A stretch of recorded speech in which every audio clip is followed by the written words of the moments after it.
Buongiorno da Andrea Meneghini e benvenuti al quarto evento di Cibus Lab dedicato alle categorie merceologiche del grande mondo del food. Oggi si parla di olio extravergine di oliva. Anche in questa sessione avremo importanti ospiti nazionali e internazionali. Da parte dell'industria, le principali aziende di produzione di olio extravergine d'Italia, le grandi aziende storiche, tutte centenarie, e assieme a loro abbiamo poi invitato i manager del mass market retail di riferimento in Italia e anche mass market retail di riferimento a livello mondiale, che siano essi direttamente retailers oppure importantissimi, anzi importatori.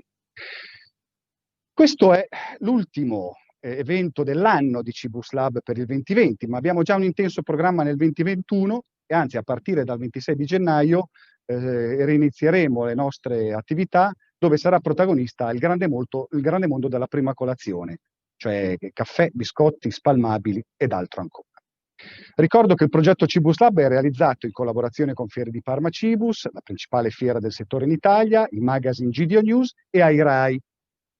Dal 2021 avremo anche un altro partner che parteciperà al progetto davvero interessante. Comunque, il titolo dell'evento di oggi è Olio Evo 2021, gli scenari futuri del retail nazionale ed internazionale.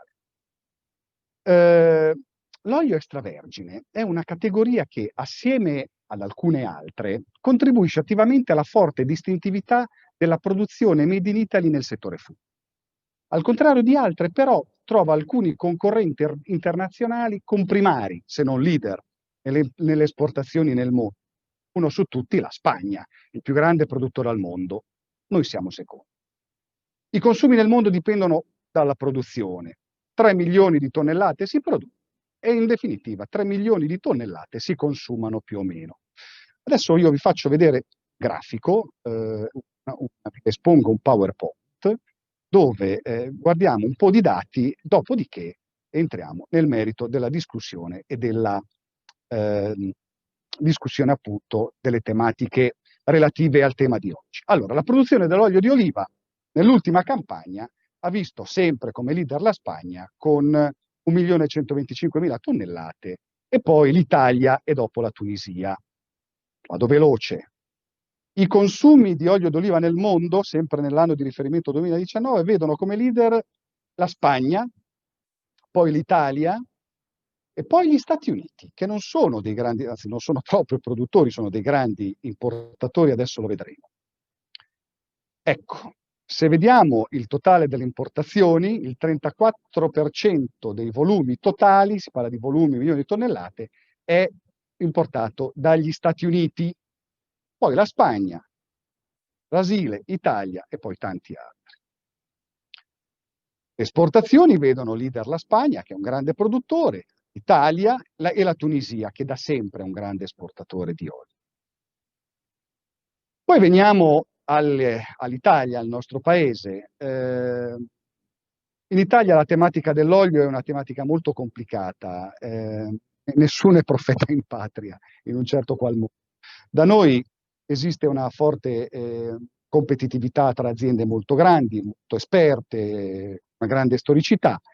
Il volume di fatturato totale è di oltre 1,1 miliardi di euro, anno terminante ottobre 2020, esclusi il discount. Ovviamente la parte del leone è fatta dall'olio extravergine di oliva. Il canale supermercati è il canale dove c'è il maggior consumo, ovviamente, olio extravergine di oliva e, come dicevo prima, il 67% di quota, questi sono dati di quest'anno, 67% è olio extravergine d'oliva. Quest'anno ci sono stati dei cambiamenti, adesso lo anticipo. Allora, l'olio extravergine è cresciutato di una totale crescita del più 5,7, l'olio extravergine è comunque cresciuto del 4,6. Si tratta di una buona crescita per un settore, per un segmento che normalmente è stazionario.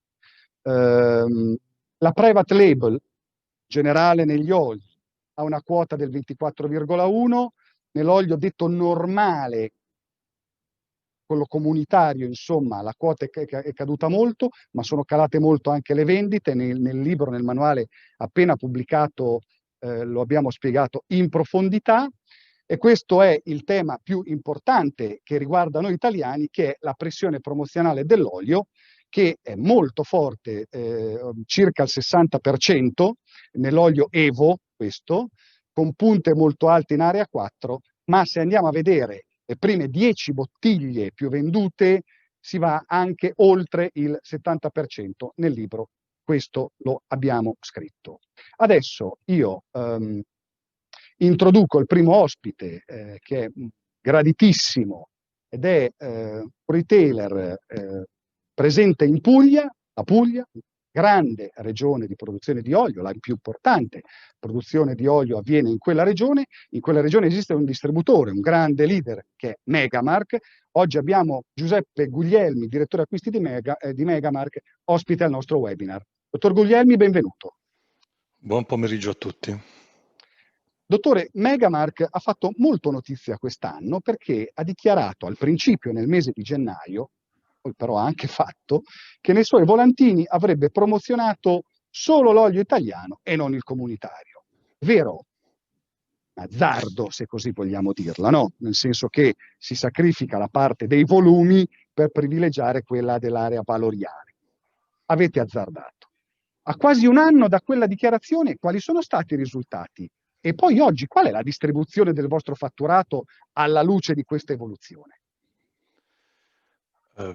Voglio essere sincero, quando il mio presidente, Cavalier Pomarico, mi accennò a questa iniziativa, io la prima cosa che feci, un PowerPoint, e gli dissi, bene, noi abbiamo oggi fatto 100 il mondo dell'olio, il 65% è olio comunitario, il 28% è extravergine, il 7% è una DOP. Vogliamo rischiare? E lui, che è una persona molto, molto attaccata al territorio, alla Puglia, all'oro verde, tenga presente che noi siamo di sede a Trani, diciamo nel cuore della produzione dell'extravergine, della coratina, siamo a pochi chilometri dalla città di Corato, quindi dove si fa, così dicono alcune riviste specializzate, il miglior olio del mondo per via dei polifenoli che contiene l'extravergine. Quando il Cavaliere mi fece questa proposta, io sono rimasto un po' scettico, sono sincero. Però la sfida mi piaceva, il fatto di difendere un prodotto made in Italy, un fatto di difendere un prodotto della terra, dei contadini, ci ha portato a fare questa operazione. Tenga presente che venivamo da un'annata, la 2018-2019, dove tecnicamente qua, adesso dico sicuramente Farchioni piuttosto che Pantaleo comprendono quello che sto dicendo, era un anno di carico, quindi c'era meno produzione, e l'abbiamo fatto nell'anno, diciamo, non era un anno di scarico, l'abbiamo fatto in un anno di carico. Quindi diciamo che la produzione dell'anno scorso è stata abbastanza, il banco di prova reale sarà quest'anno, perché quest'anno le previsioni già danno c'è poco extravergine o meno rispetto all'anno scorso, mentre la Spagna, alcuni dati dicono che ha una produzione fantastica quest'anno, quindi assisteremo a uno scenario diverso. Quindi dicevo, purtroppo abbiamo iniziato questa promozione, non vi dico che all'inizio è stata molto difficile, perché in quel momento diciamo che ai nostri competitor gli abbiamo dato un'autostrada che hanno tranquillamente attraversato, quindi ci sono state promozioni sugli oli comunitari a 2,99, 2,79 e noi siamo rimasti inermi, cioè non abbiamo fatto nulla, anzi abbiamo aumentato la presenza come dei nostri prodotti extravergini di oliva 100% e DOP sui nostri volantini, però non alimentando la pressione promozionale.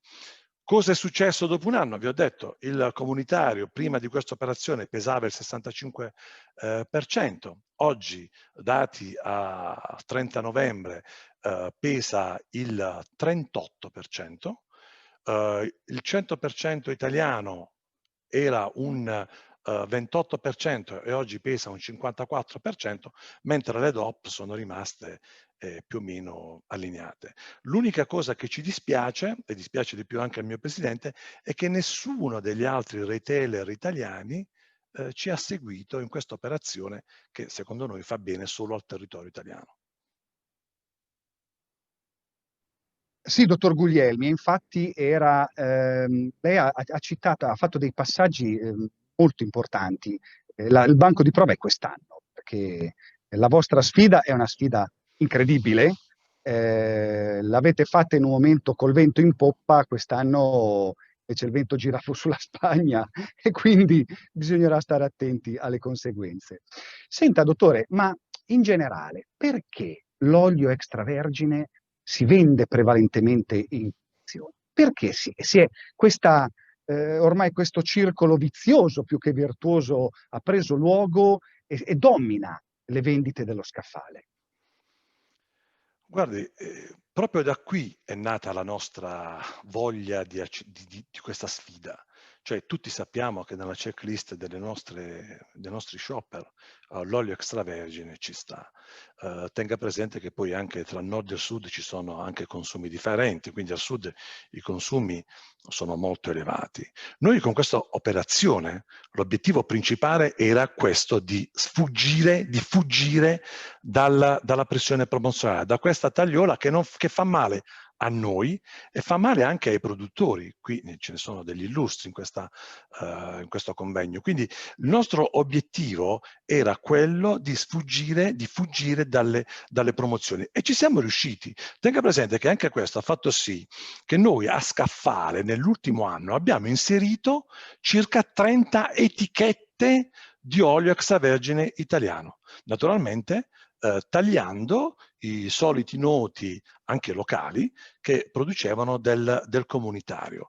E in questa operazione abbiamo anche fatto noi nei nostri supermercati abbiamo delle testate di gondola con solo olio italiano. Adesso fortunatamente la legislatura ci permette anche di avere un olio made in Puglia con su scritto olio pugliese e quindi lo stiamo anche inserendo. Tutto questo ha fatto sì che noi nell'ultimo anno abbiamo ridotto la pressione promozionale del 10%, abbiamo migliorato i nostri margini del 4%, ma cosa più importante, abbiamo dato ai nostri consumatori la possibilità di scegliere un olio del loro territorio.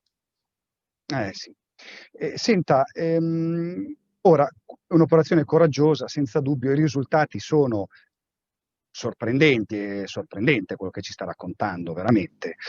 In mezzo però la domanda è la seguente: voi appartenete al gruppo Selex, il gruppo Selex è una centrale sempre più forte, oggi è un bel riferimento nazionale, presente dappertutto, fa progetti di centrale molto seri, tra cui anche quello di private label. Oggi sono molto contento di avere sia lei che rappresenta Selex che Conad, due aziende le cui centrali hanno davvero lavorato molto bene negli ultimi anni, nascendo dalla DO. Ebbene, la private label è uno dei cavalli di battaglia di Selex e quindi di tutti i punti di vendita che accompagnano i progetti Selex. Dentro la categoria olio extravergine, che ruolo deve avere la PL in un contesto come quello che ci ha appena raccontato? Da noi è un po' dura.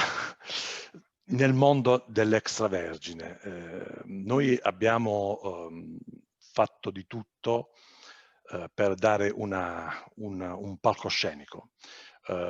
Qui il leader è un locale e abbiamo gli stessi problemi che abbiamo sulla pasta piuttosto che sui rossi, dove il leader non è un nazionale ma è un locale. Qui la private label soffre, è inutile nasconderci, non potendo promozionare l'olio comunitario, quindi soffre ancora di più. Diciamo che noi non abbiamo una quota, non mi posso paragonare al Conad che ha come dire, delle performance sul prodotto a marchio che fanno Certo. onore perché è un leader italiano, quindi io sono per il Made in Italy anche per quanto riguarda le insegne. Quindi non abbiamo le loro quote, però soffriamo e purtroppo è inutile dare dei numeri, ma è molto bassa, diciamo così. Nonostante tutto l'impegno, il consumatore preferisce la marca locale o alcune marche nazionali.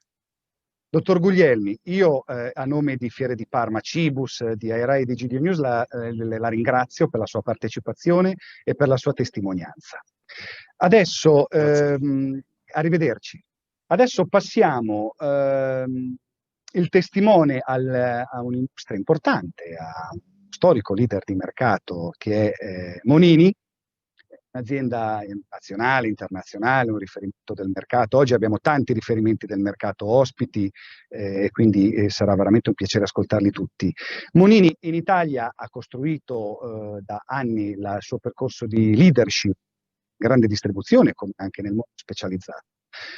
Ma all'estero quali sono le performance di Monini? Qual è l'attività che si sta compiendo nei mercati esteri da parte dell'azienda Monini? Lo chiedo al dottor Villa, direttore export del gruppo. Dottor Villa, benvenuto a Cibus Lab, a lei la parola. Buon pomeriggio a tutti, la ringrazio per l'invito. Noi sull'estero quest'anno stiamo avendo delle performance incredibili, chiaramente dopate dalla situazione Covid, perché comunque in tutti i mercati europei, guardando i dati Nielsen, in tutti i mercati, mediamente i mercati dell'olio d'oliva crescono in Europa del 10 e del 15%. Questo è il trend. Quindi conseguentemente noi abbiamo cavalcato questo trend che ci sta portando oggi a una crescita dei volumi superiore al 25% da gennaio a novembre. Quindi da questo punto di vista chiaramente noi abbiamo beneficiato anche del fatto che siamo un'azienda principalmente retail, poco esposta sul canale Horeca e quindi conseguentemente non abbiamo subito il tracollo che altre aziende, ahimè, simili a noi magari hanno avuto essendo esposte sull'Horeca. Per quanto riguarda la crescita dell'estero, io approfitterei per far vedere un attimo due numeri sulla posizione di Monini e su quello che siamo riusciti a fare in questi anni. Prego. Mi dica se si vede.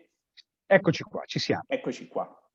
Allora, innanzitutto avevo piacere a far vedere il fatto che l'azienda quest'anno doveva celebrare i 100 anni. Ahimè non è stato l'anno in cui abbiamo potuto celebrare,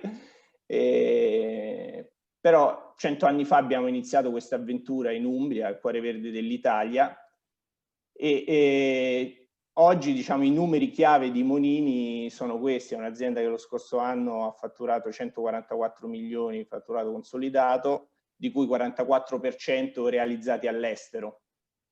Distribuiamo i nostri prodotti in 70 paesi.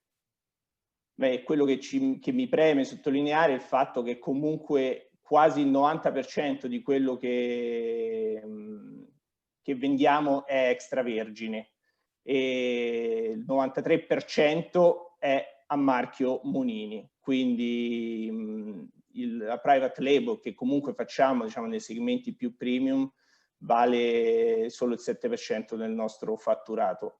Come dicevo prima, a gennaio-novembre 2020 stiamo crescendo del 27% e oggi, diciamo, essendo in Italia la marca, il brand numero 1 per conoscenza spontanea in Italia, negli ultimi 20 anni ci siamo impegnati a sviluppare l'estero con una crescita che negli ultimi 10 anni ci ha dato molte soddisfazioni, perché abbiamo raddoppiato il nostro fatturato internazionale e probabilmente nel 2020, questa è una stima, dovremmo raggiungere circa il 48% del consolidato aziendale.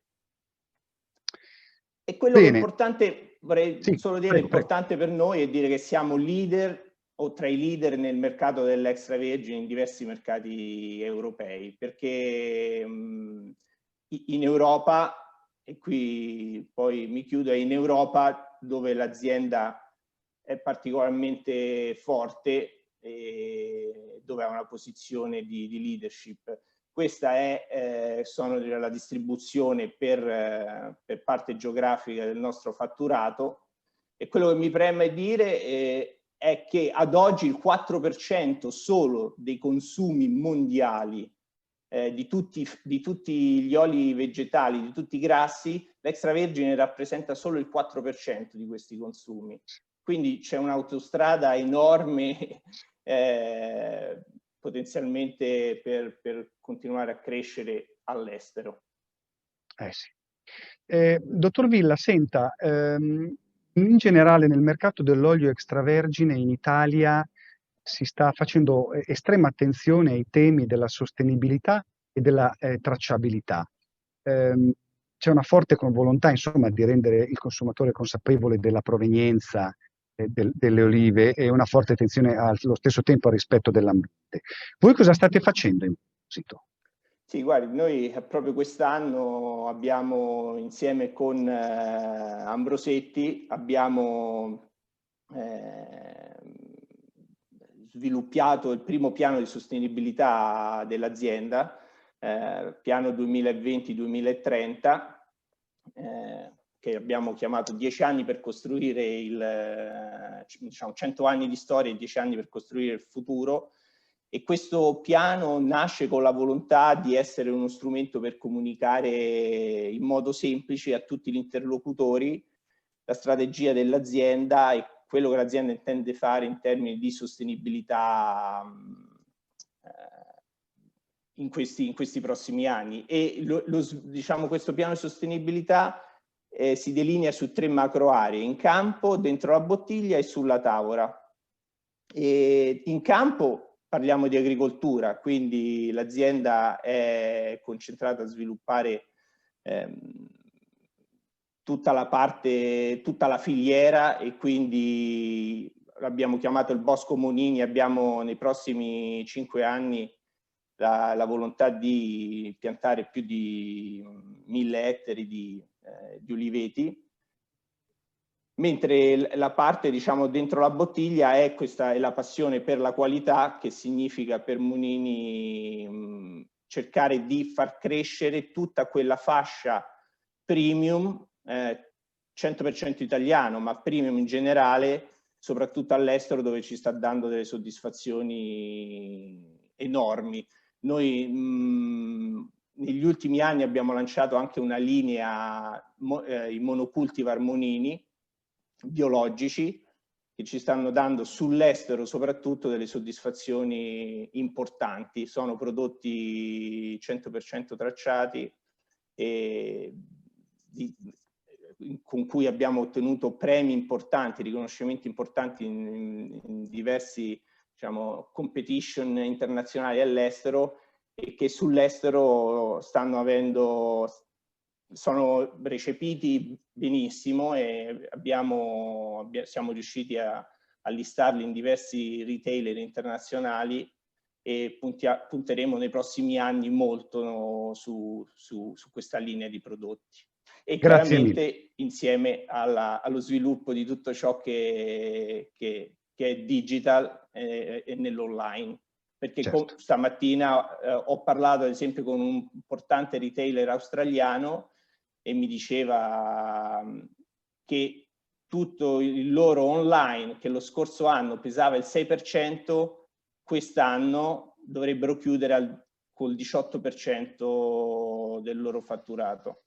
E quindi questo anche a noi, riallacciandomi a quello che diceva il collega prima, è un'opportunità che ci siamo tutti accorti che bisogna cavalcarla e coprirla adeguatamente.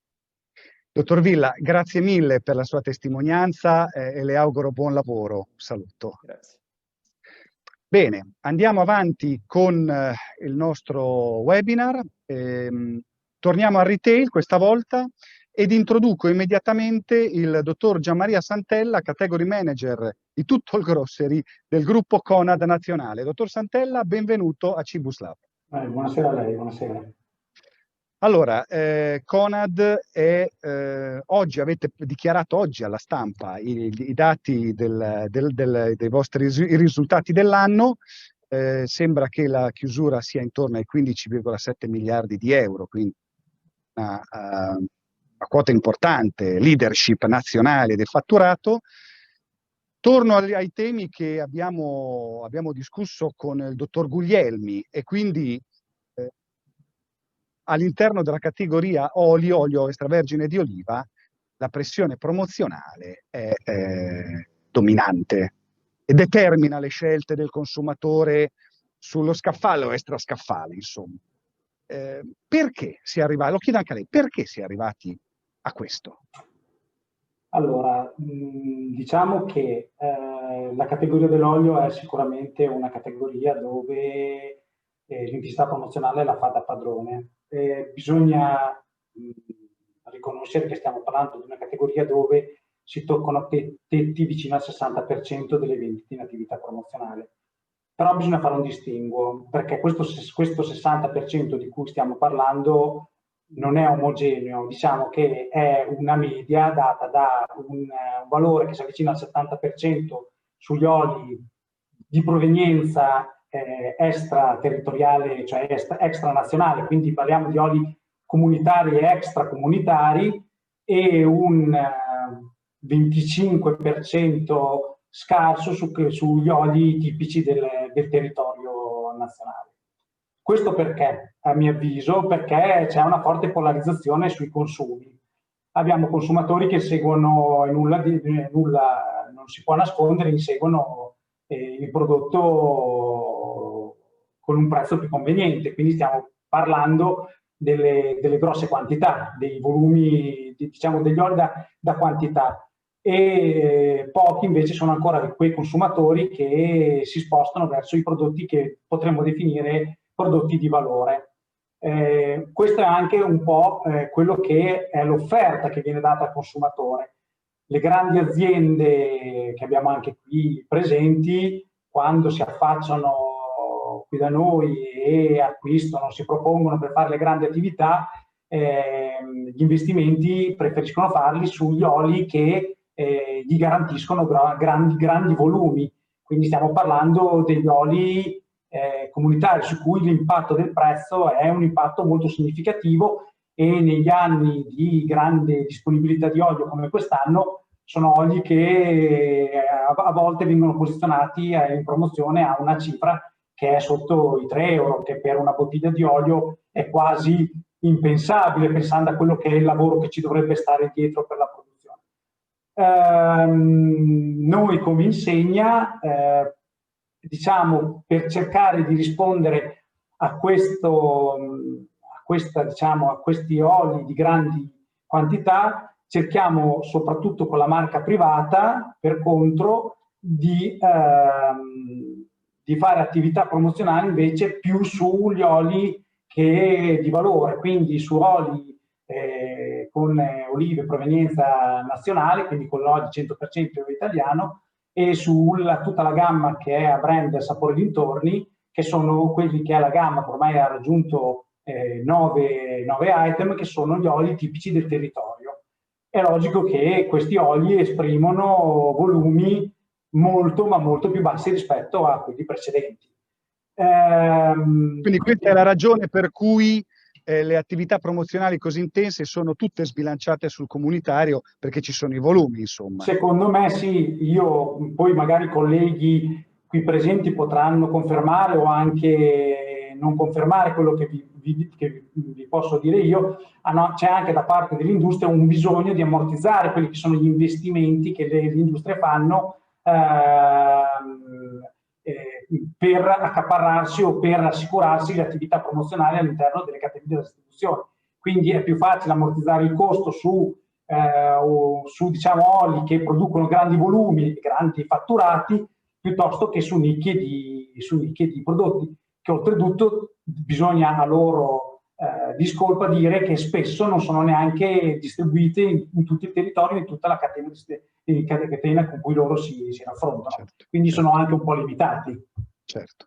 Senta, prima parlando con il collega Guglielmi di Megamark, Guglielmi ci ha tracciato un quadro che è tipico del sud, cioè un paese molto attaccato alla propria terra. Poi figuriamoci la Puglia, grande produttore di olio, vendere olio in un supermercato quando hai un frantoio vicino a casa è veramente complicato, insomma, quindi è un mestiere altrettanto difficile. Ecco, invece però Conad a livello nazionale da un lato tanto è presente in tutto il territorio e soprattutto è l'insegna assieme a qualcun'altra che davvero mette come focus principale la propria MDD, la private label per usare un gergo internazionale.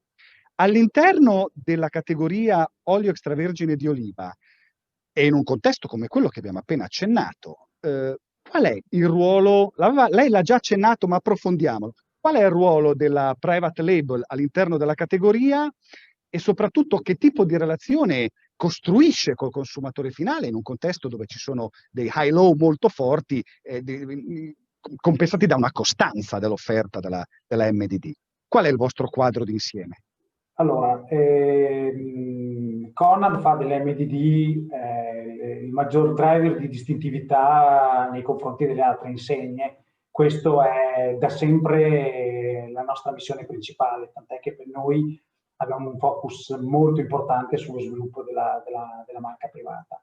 Le difficoltà che prima descriveva il collega non posso negarle che le riscontriamo anche noi, soprattutto in una categoria come l'olio dove io credo che, ho sempre detto quando parlavo con fornitori, con colleghi, che se uno parla con un produttore di olio toscano dirà sempre che l'olio toscano è il più buono del mondo, quello siciliano dice che è il più buono siciliano e diciamo che al paese che vai,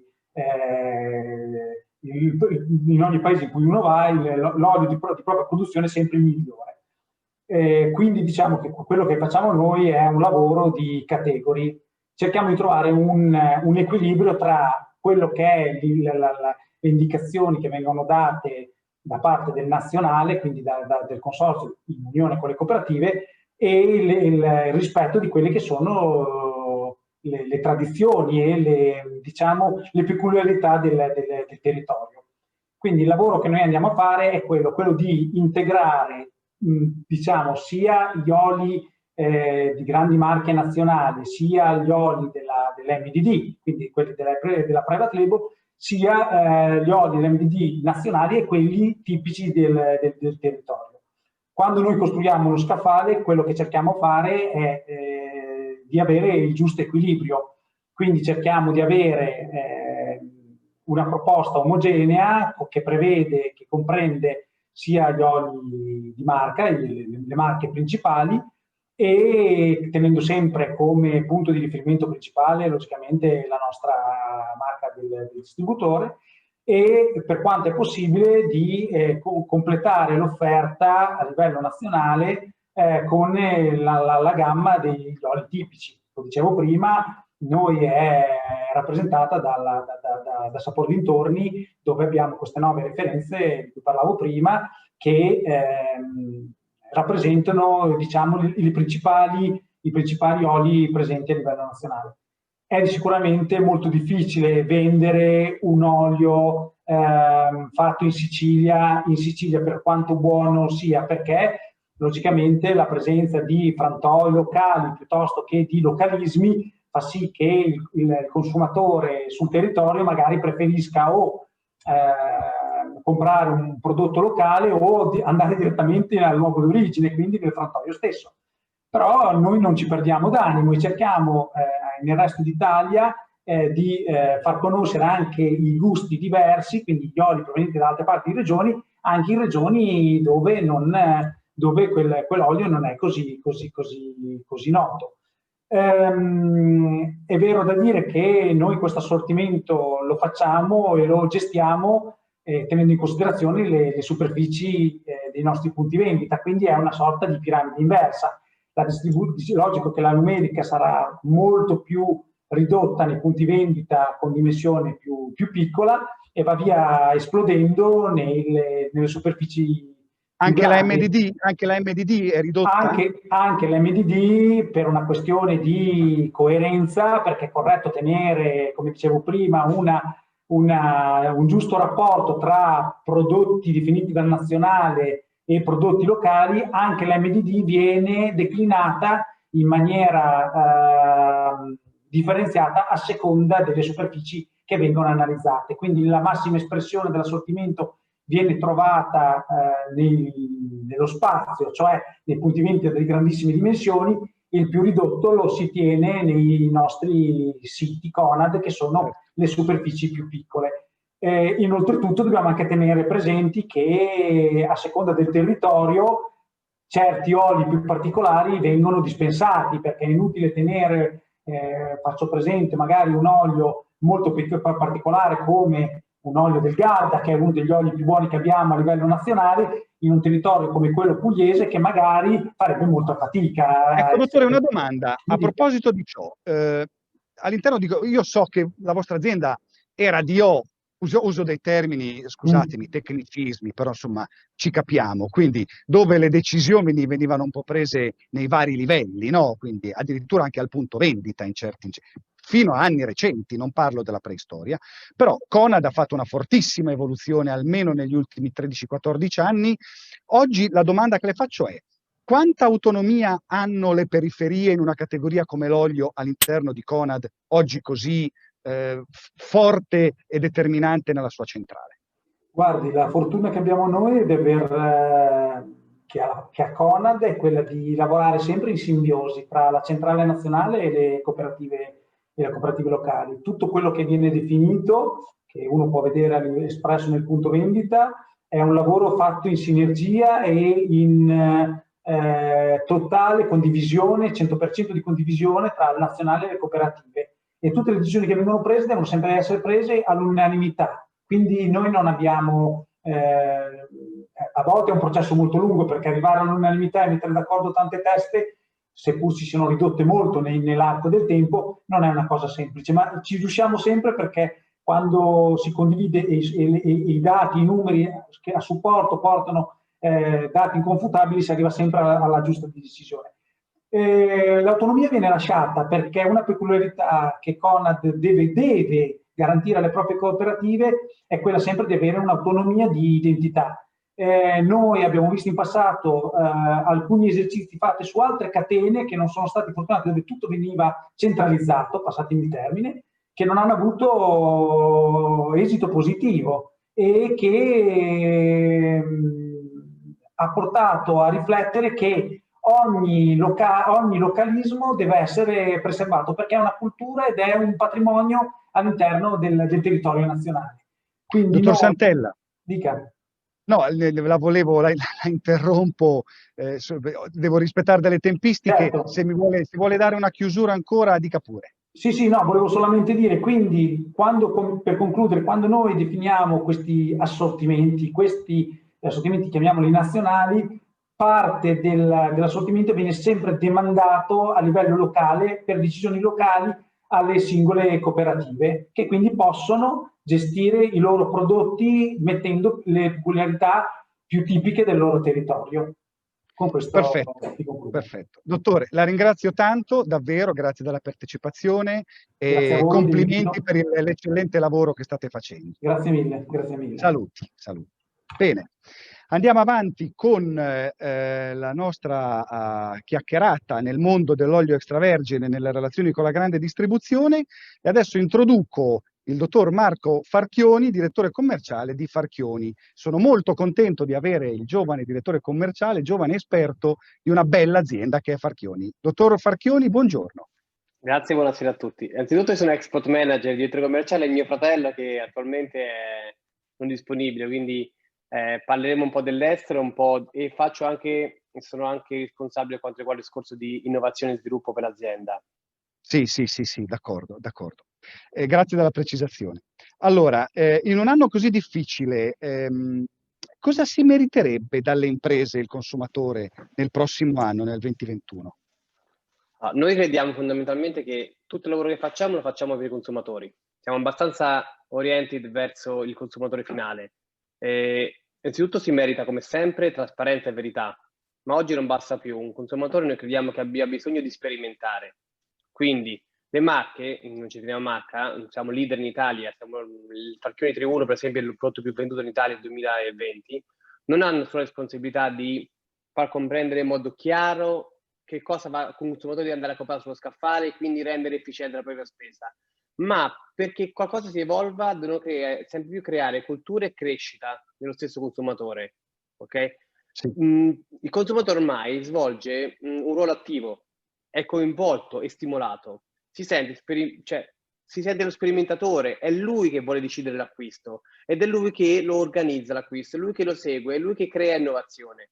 Le aziende non possono più creare innovazione se si slegano dal consumatore e viceversa. Il consumatore non può innovarsi se un'azienda non gli propone qualcosa di nuovo da provare. Quindi c'è sempre più questo ruolo molto più intenso. Per questo noi crediamo che le aziende alimentari soprattutto devono cambiare. Okay? Oggi molte aziende sono tradizionali, nel senso che tendono a rendere i propri prodotti sempre più, come dire, sempre più di premium, sempre più specifici, ma questo non basta.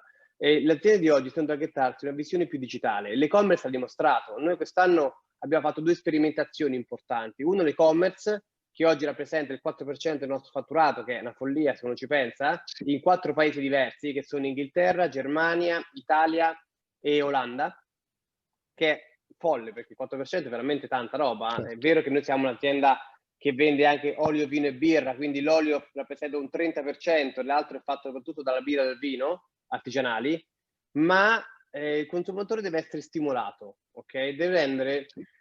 L'azienda deve rendere accessibili ai consumatori nuovi contenuti e informazioni e deve rendere le loro scelte sempre più emozionali.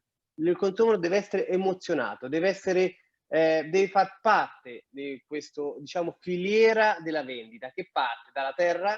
Ricordo sempre, noi nasciamo contadini, quindi conosciamo bene la terra, e finisce nella terra.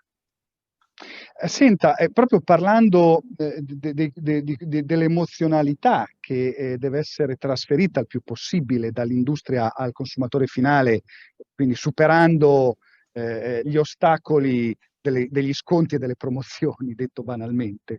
Quale innovazione avete nel cassetto per il prossimo futuro? Allora, noi ci piace molto innovare, siamo un'azienda giovane, tra virgolette. Abbiamo 200 anni di storia, ma siamo io, mio fratello e mia sorella, e quindi giochiamo. Anzitutto, l'innovazione deve essere un divertimento. Deve partire da quello che ci hanno insegnato i nostri, quindi il nostro claim è il futuro e le nostre radici. Dobbiamo partire da quello che c'è nel passato con un occhio strabico al futuro. In Italia il cibo è una cosa seria. L'innovazione deve rispettare i valori sacrali del cibo, non deve renderlo effimero. Quindi bisogna partire da dei canoni specifici, perché l'innovazione può essere anche pericolosa se non traghettata verso un consumatore consapevole. Può essere o troppo presto o troppo tardi, oppure inutile, perché dobbiamo sempre ricordarci di fare cultura. Quindi abbiamo deciso di cambiare un po' i giochi, nel senso che già nell'80, quindi ormai quasi 40 anni fa, abbiamo inventato un nuovo tipologia di prodotto, che è l'olio extravergine non filtrato, no?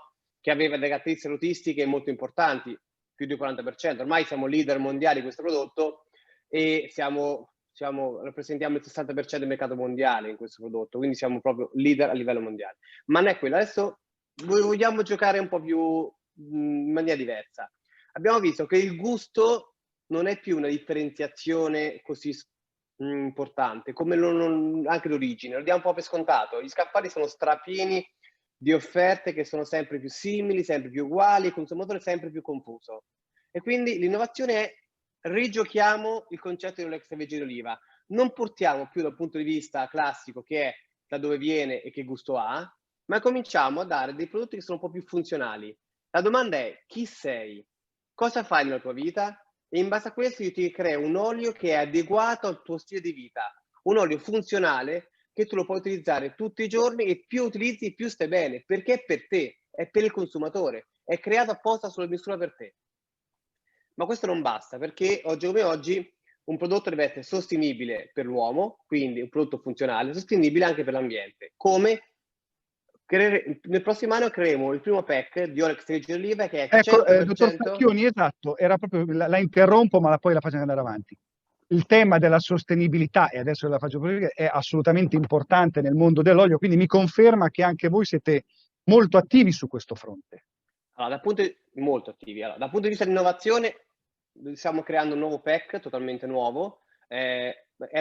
Consideri che di questo pack i 2 elementi sono una startup italiana che è stata finanziata da noi, che sarà un prodotto che è 100% creato da fonti rinnovabili e che garantisce anche, una volta utilizzato, perché il trucco è lì, perché finché fare un prodotto 100% dalle energie rinnovabili, diciamo, è un costo relativo, sicuramente non è per l'ambiente, quindi comunque un investimento, ma la cosa che riusciremo a fare è che questo prodotto, se qualcuno lo distrae, lo butta nell'ambiente, non sarà mai negativo, torna al ciclo naturale e contiene olio, che è una cosa che magari può sembrare semplice, ma è veramente innovativa, cioè in modo tale che se un consumatore distratto per sbaglio lo butta al fessio dell'auto, questo prodotto diventa cibo per l'ambiente e quindi crea risorse per l'ambiente, e questo è molto innovativo. L'altro punto è la sostenibilità. Allora, innanzitutto la sostenibilità per noi è un fatto di famiglia. In che significa? Significa che per noi da oltre 2 secoli la sostenibilità coincide con i nostri impegni nel rispetto di una economia contadina moderna, perché la sostenibilità nasce dalla terra e torna alla terra. Questo perché la posizione più lungimirante di sostenibilità deve essere quella di abbracciare le attese dei cittadini. Cioè bisogna costruire insieme ai cittadini e non da soli, insieme, perché noi possiamo fare un pezzo, ma poi il ciclo deve chiudere il cittadino, degli ecosistemi semplici ed efficaci. Quindi è ancora una volta una collaborazione col consumatore, perché il consumatore deve chiudere il cerchio con te. Tu apri un cerchio dalla terra e lo chiude il consumatore con te. In maniera molto pragmatica. Che cosa abbiamo fatto? Perché in realtà è facile dire sostenibilità oggi, facile dire faremo, no? Noi dal 2015 che siamo, diciamo, ci siamo dati dei goal, i famosi goal dell'ONU, oggi vanno un po' meno di moda, no? Adesso vanno in moda il farm to fork. Io mi permetto di prendere in giro, perché il farm to fork, gli dico, senti, bellissimo, ci siamo dimenticati 2 cose. Il land, che viene prima del farm, e il facis, che viene dopo il fork, no? Si mette a ridere, però per noi, perché il ciclo si chiuda, uno deve produrre e uno deve, scusate il termine, dare resti alla terra, ok? Quindi, e quindi diciamo, io lo chiamo il field to faces per giocare. No, perché questo? Perché io credo molto di più, per quando sia il farm to fork importante, dia dei canoni di sviluppo fondamentali per i prossimi 20 anni, si dimentica che tutto inizia dalla terra e finisce dal consumatore, ma il consumatore deve fare l'ultimo pezzo e il produttore la terra deve fare un pezzo, perché l'obiettivo è quello di ingrassare la terra. Questo perché noi puntiamo appunto ai goal dell'ONU, ok, dal 2015, ne abbiamo raggiunti 12 su 17. Cos'altro abbiamo fatto? Il 38% di 3.000 ettari che noi oggi coltiviamo sono biologici. Sono numeri importanti. Di questi 150 ettari sono dedicati allo studio delle biodiversità, cioè l'analisi di cultivar esistenti e future per migliorare, ma non cultivar standard, cultivar di genetica italiana. Cioè partiamo da quello che Dio ci ha dato negli ultimi 100 anni e andiamo a vedere quello che ci serve, perché l'innovazione è la conoscenza. Le conoscenze è utilizzare quello che ci ha dato la natura per poi riportarlo in un futuro, ma con la coscienza che si può lavorare meglio di così. Non dobbiamo per forza cambiare una cosa per migliorarla, prima dobbiamo capirla. E l'altra cosa importante è 112 ettari, che per me è un orgoglio, perché è stata una lotta in famiglia, di prodotto Demeter biodinamico. Perché per me il futuro è il biodinamico, perché non mi basta il biologico. Il biologico, la vedo così, è una sostenibilità fondamentale, ma è un'assenza di. Io tolgo dei pesticidi per fare un lavoro. Il biodinamico è l'assenza, cioè quello che io tolgo la terra, lo compenso col lavoro dell'uomo, perché l'uomo col suo lavoro riesce a ricompensare grazie alla terra, e il vero ciclo è chiuso quando l'uomo col suo lavoro compensa quello che toglie la terra. Allora sì che saremo sostenibili. Dottor Farchioni, l'ho ascoltata molto attentamente, ho apprezzato molto l'intervento, io la ringrazio davvero della sua partecipazione, la saluto, faccia i miei saluti, i nostri saluti di tutti noi anche a suo fratello di pronta guarigione. Grazie. Bene,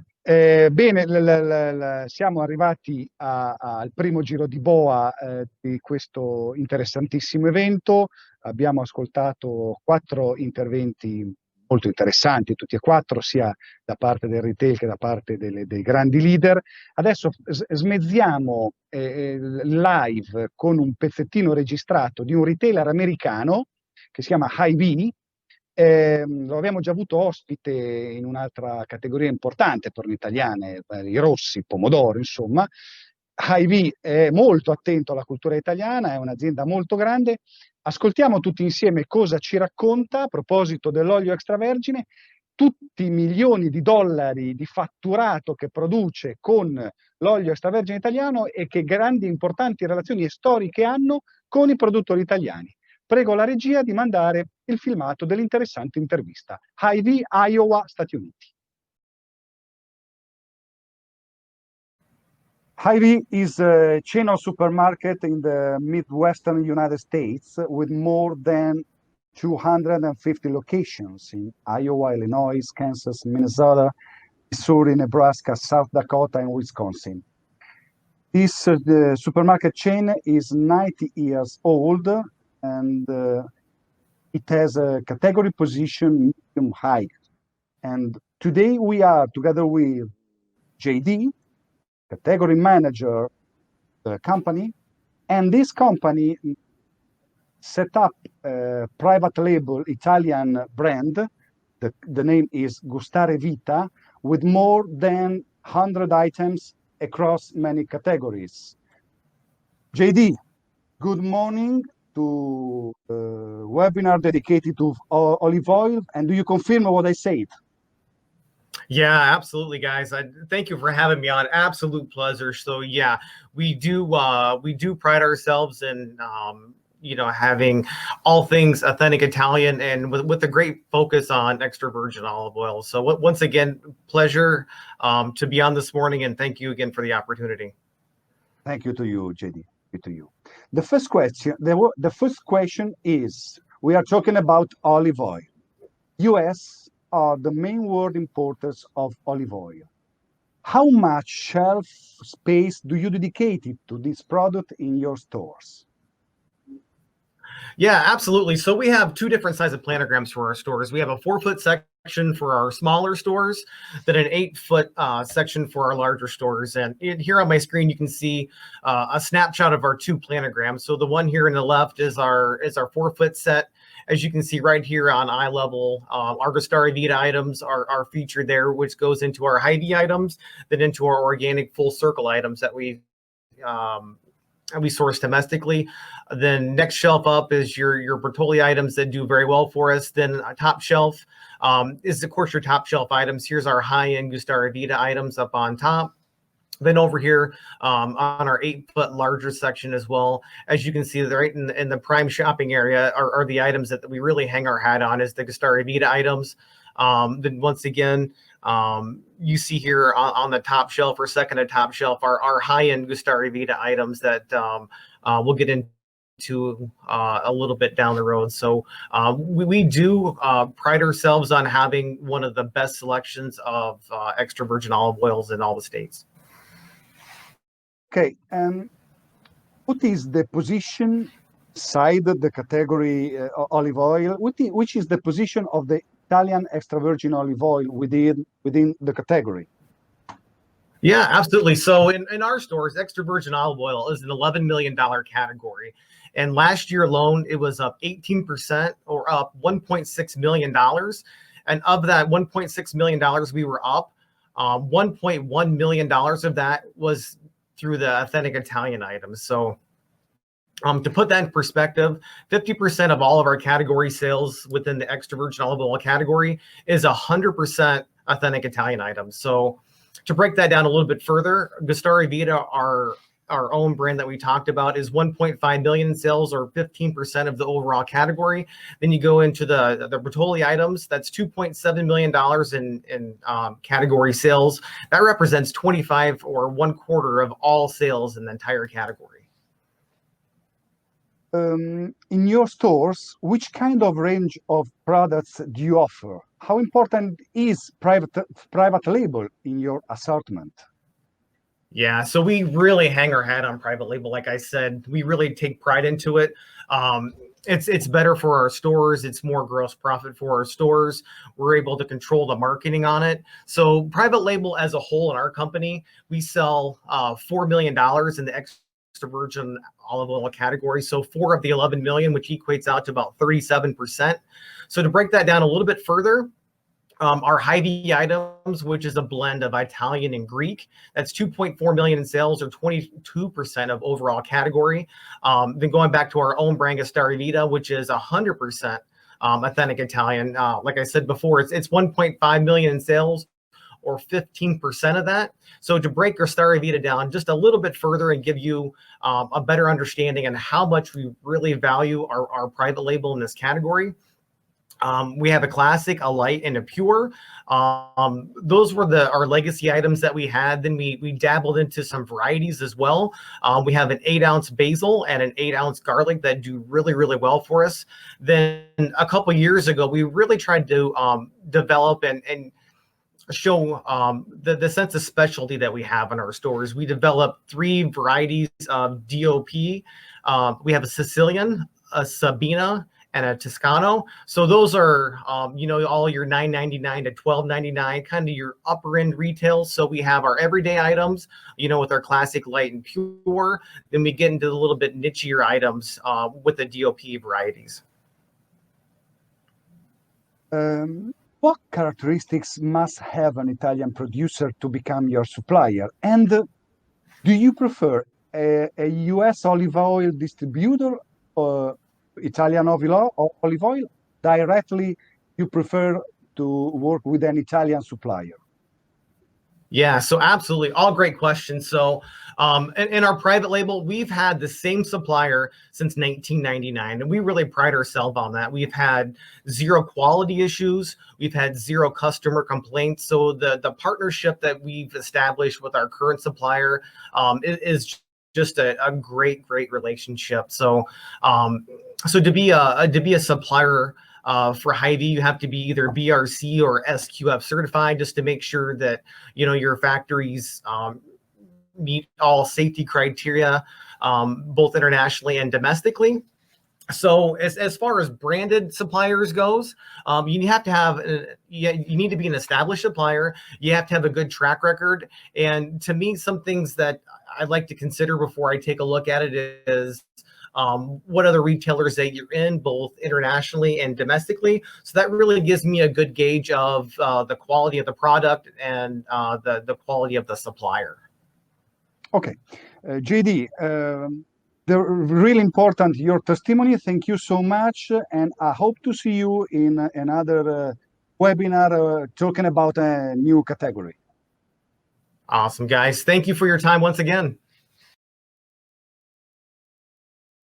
Torniamo in diretta. Interessantissima la testimonianza di JD Campbell. Ma voi pensate alle opportunità che ci sono per noi italiani nel mercato statunitense, dove il consumo pro capite di olio non è così importante come può essere nei paesi del sud Europa, però una catena diciamolo statale, no, degli Stati Uniti, che non è certo Walmart, è una catena come ce n'è tante altre, con 4 sezioni nei negozi piccoli, 8 sezioni di extravergine nei negozi grandi. Insomma, le opportunità sono veramente tante. Quando si parla di Stati Uniti, secondo me è un dovere citare una nostra azienda che ha appena aperto, l'abbiamo scritto nel libro appena pubblicato, una loro filiale negli Stati Uniti, è l'Oleificio Zucchi. Ho il piacere di introdurre il dottor Marco Bonati, direttore commerciale di Oleificio Zucchi. Dottor Bonati. Non lo sento il dottor Bonati. Dottor Bonati, eccoci, l'audio, mi manca l'audio, dottore. Non ancora. Provi adesso? No, non la sento. Ecco, ora dovrebbe andare. Eccoci, dottore, buon pomeriggio. Buon pomeriggio a tutti. Senta,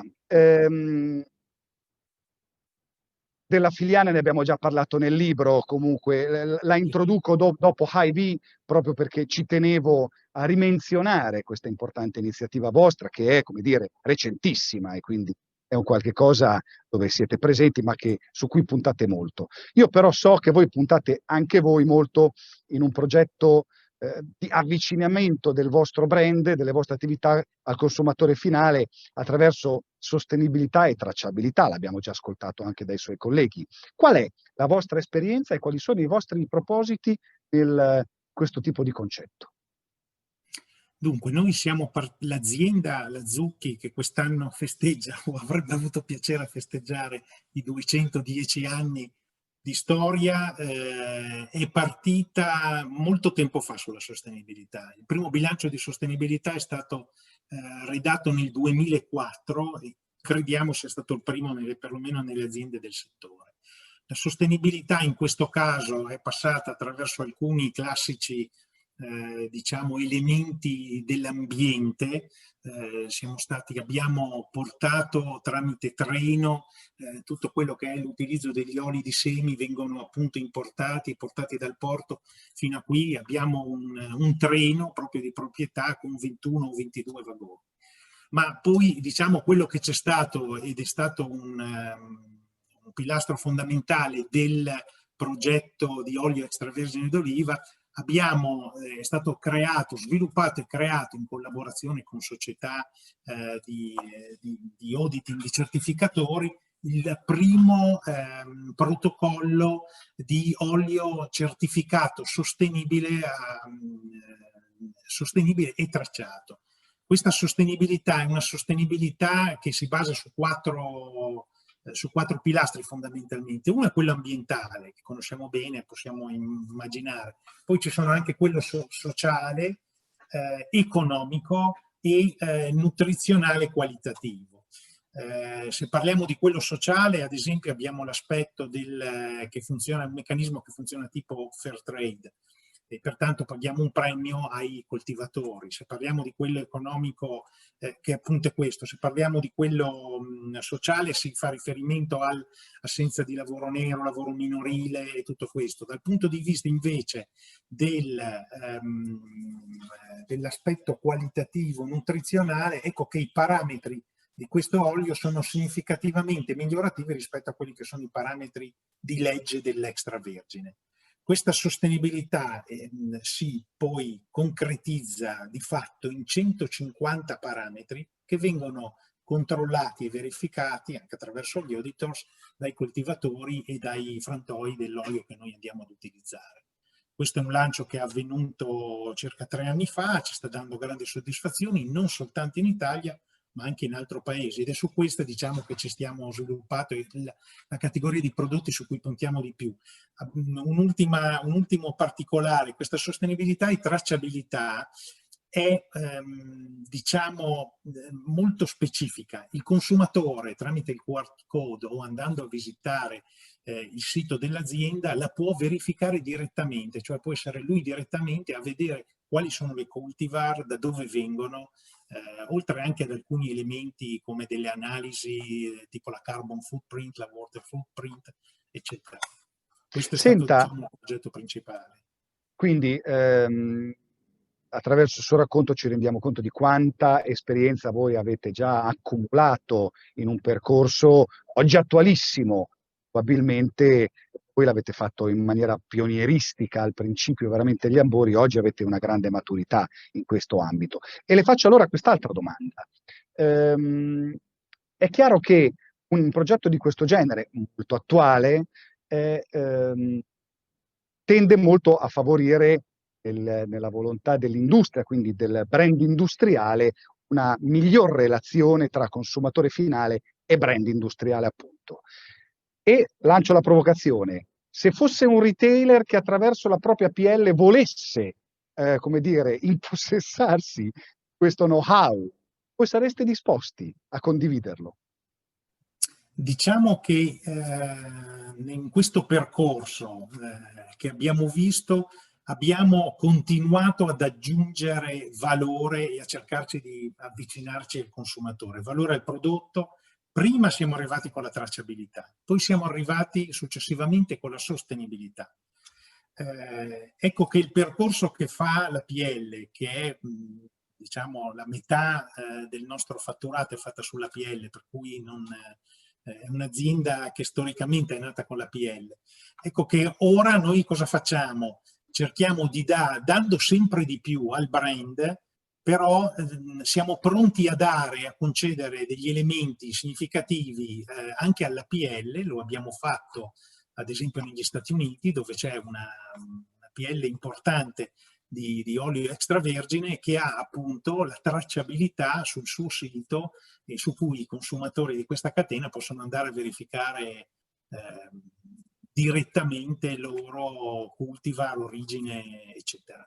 Ecco, è un aspetto per cui diciamo ci portiamo, man mano che andiamo avanti e diamo un gradino di distintività al nostro brand, rendiamo disponibile il gradino precedente anche alla PL. Senta, si parla di PL, si parla di brand industriali, ne abbiamo parlato, di pressione promozionale molto attuale. La domanda è, dottor Bonati, come si crea valore in una categoria come quella degli oli? La risposta che sta cercando di dare Zucchi è quella appunto di dare una distintività, una particolarità veramente unica e carica di significato. Il tema della sostenibilità e di una sostenibilità così diciamo olistica, così pervasiva, nel senso che ha veramente tutti gli elementi possibili sono stati considerati ed inseriti. Ecco che questo rappresenta una distintività, è un fattore che noi crediamo e vediamo viene premiato dal consumatore. Poi dopo sicuramente ci sono alcuni clienti e alcuni mercati che sono stati più attenti, lo hanno capito meglio, lo hanno capito subito. Noi abbiamo visto che tipicamente diciamo, in quelle che erano le negoziazioni o il momento in cui ti vai a sedere davanti a un buyer, presenti la tua linea di prodotto e cerchi di guadagnare il referenziamento, ecco, il fatto di aver avuto prima la tracciabilità e poi la sostenibilità ci ha dato una mano importante. Viene veramente riconosciuto come qualche cosa di distintivo, di importante. Dottor Bonati, io la ringrazio molto della sua testimonianza, è stato molto interessante, Grazie un'azienda storica, e grazie del contributo. Grazie. Bene, adesso andiamo avanti. Abbiamo visto un retailer americano parlare della sua versione dell'olio extravergine di oliva, alquanto sorprendente. Facciamo un salto da un'altra parte del mondo, in Russia, e incontriamo un grande importatore, si chiama Ameria, è un importatore riferimento sia del mass market, sia del food service, ma anche dell'e-commerce, ed è, come dire, un canale introduttivo essenziale, non solo per l'olio extravergine d'oliva, ma per i prodotti italiani in un paese dalle potenzialità eccezionali. Andiamo a sentire cosa ci ha raccontato la direttrice marketing a proposito del food italiano, delle opportunità che abbiamo in quel paese e ovviamente dell'olio extravergine di oliva. Prego la regia di dare il contributo. So we are here today with Marina Babakhanyan, Marketing and Advertising Director. Welcome, Marina. Welcome. Okay, first of all, today we are talking about Italian food, and in particular extra virgin olive oil. But first of all, I want to ask you what Russian consumers think about Italian products and Italian food. The Italian consumer likes the Italian foods. They always use the Italian food when they are cooking, or they prefer a lot of Italian restaurants. They before the COVID-19, they a lot visited the Italian restaurants. I think that they preferred more the Italian than the other countries. Okay, for you is important tourism as a way to understand our culture? Yes, they visited Italy a lot, because when we see the figures, the Russians are visited Italy a lot. They love the Italian culture. They like Italian cuisine and prefer Italian food. And when they visit Italy, they also bought a lot of Italian foods, which is under embargo in Russia. Inside the shelves of the supermarkets are present Italian products? Yes, we see a lot of Italian products, and I can say that the percentage, it's about 30-40%, maybe. Okay. And talking about COVID and sales, what happens and what happened inside the Russian food market? You know that FMCG segments feel confident at this moment. People stay at home, spend more time with their families, much less go to cafes and restaurants. They cook more, and food consumption has increased. And they don't skip on food.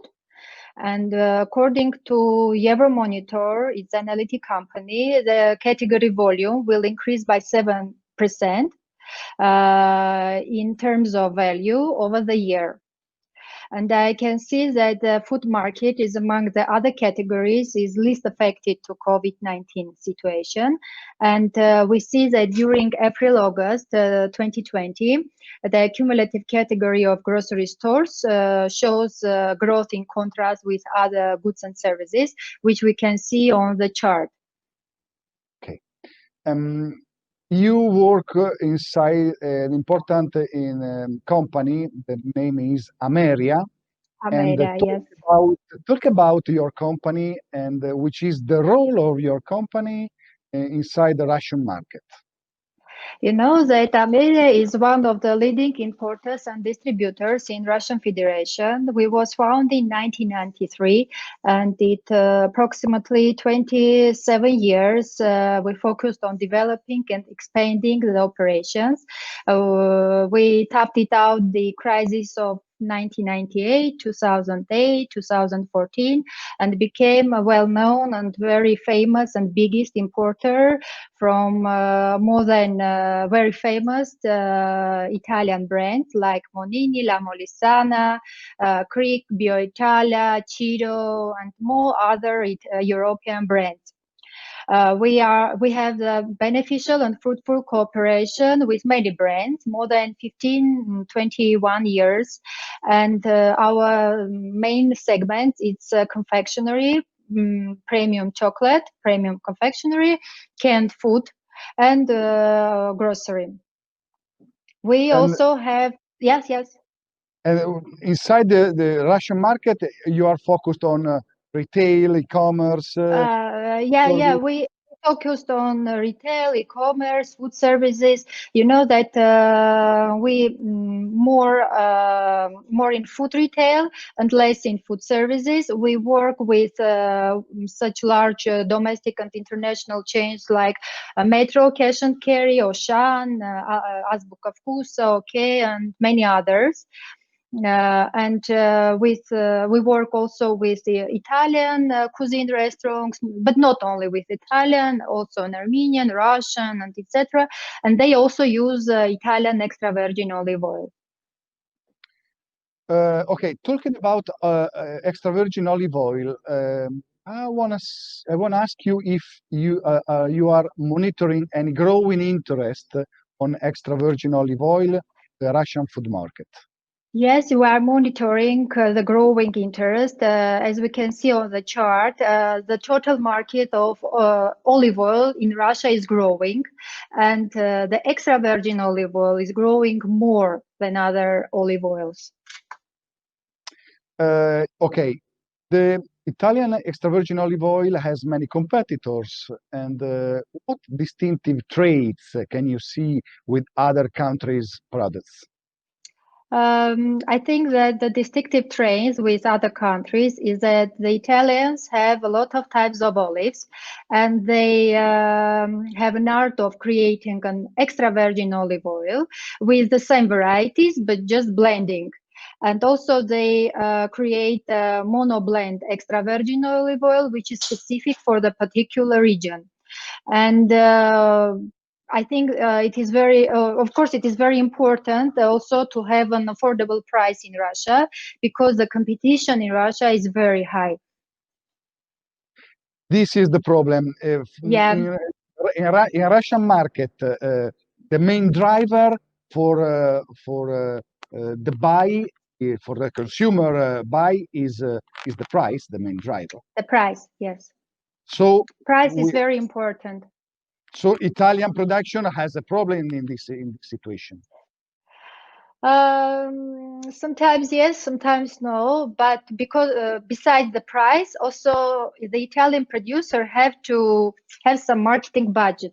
Because without the marketing budget, it is very difficult to operate on Russian market. Because our shelves on supermarkets are overcrowded with a lot of types of olive oil. And if you want to be on the shelf, you have to have marketing budget and affordable price. Okay.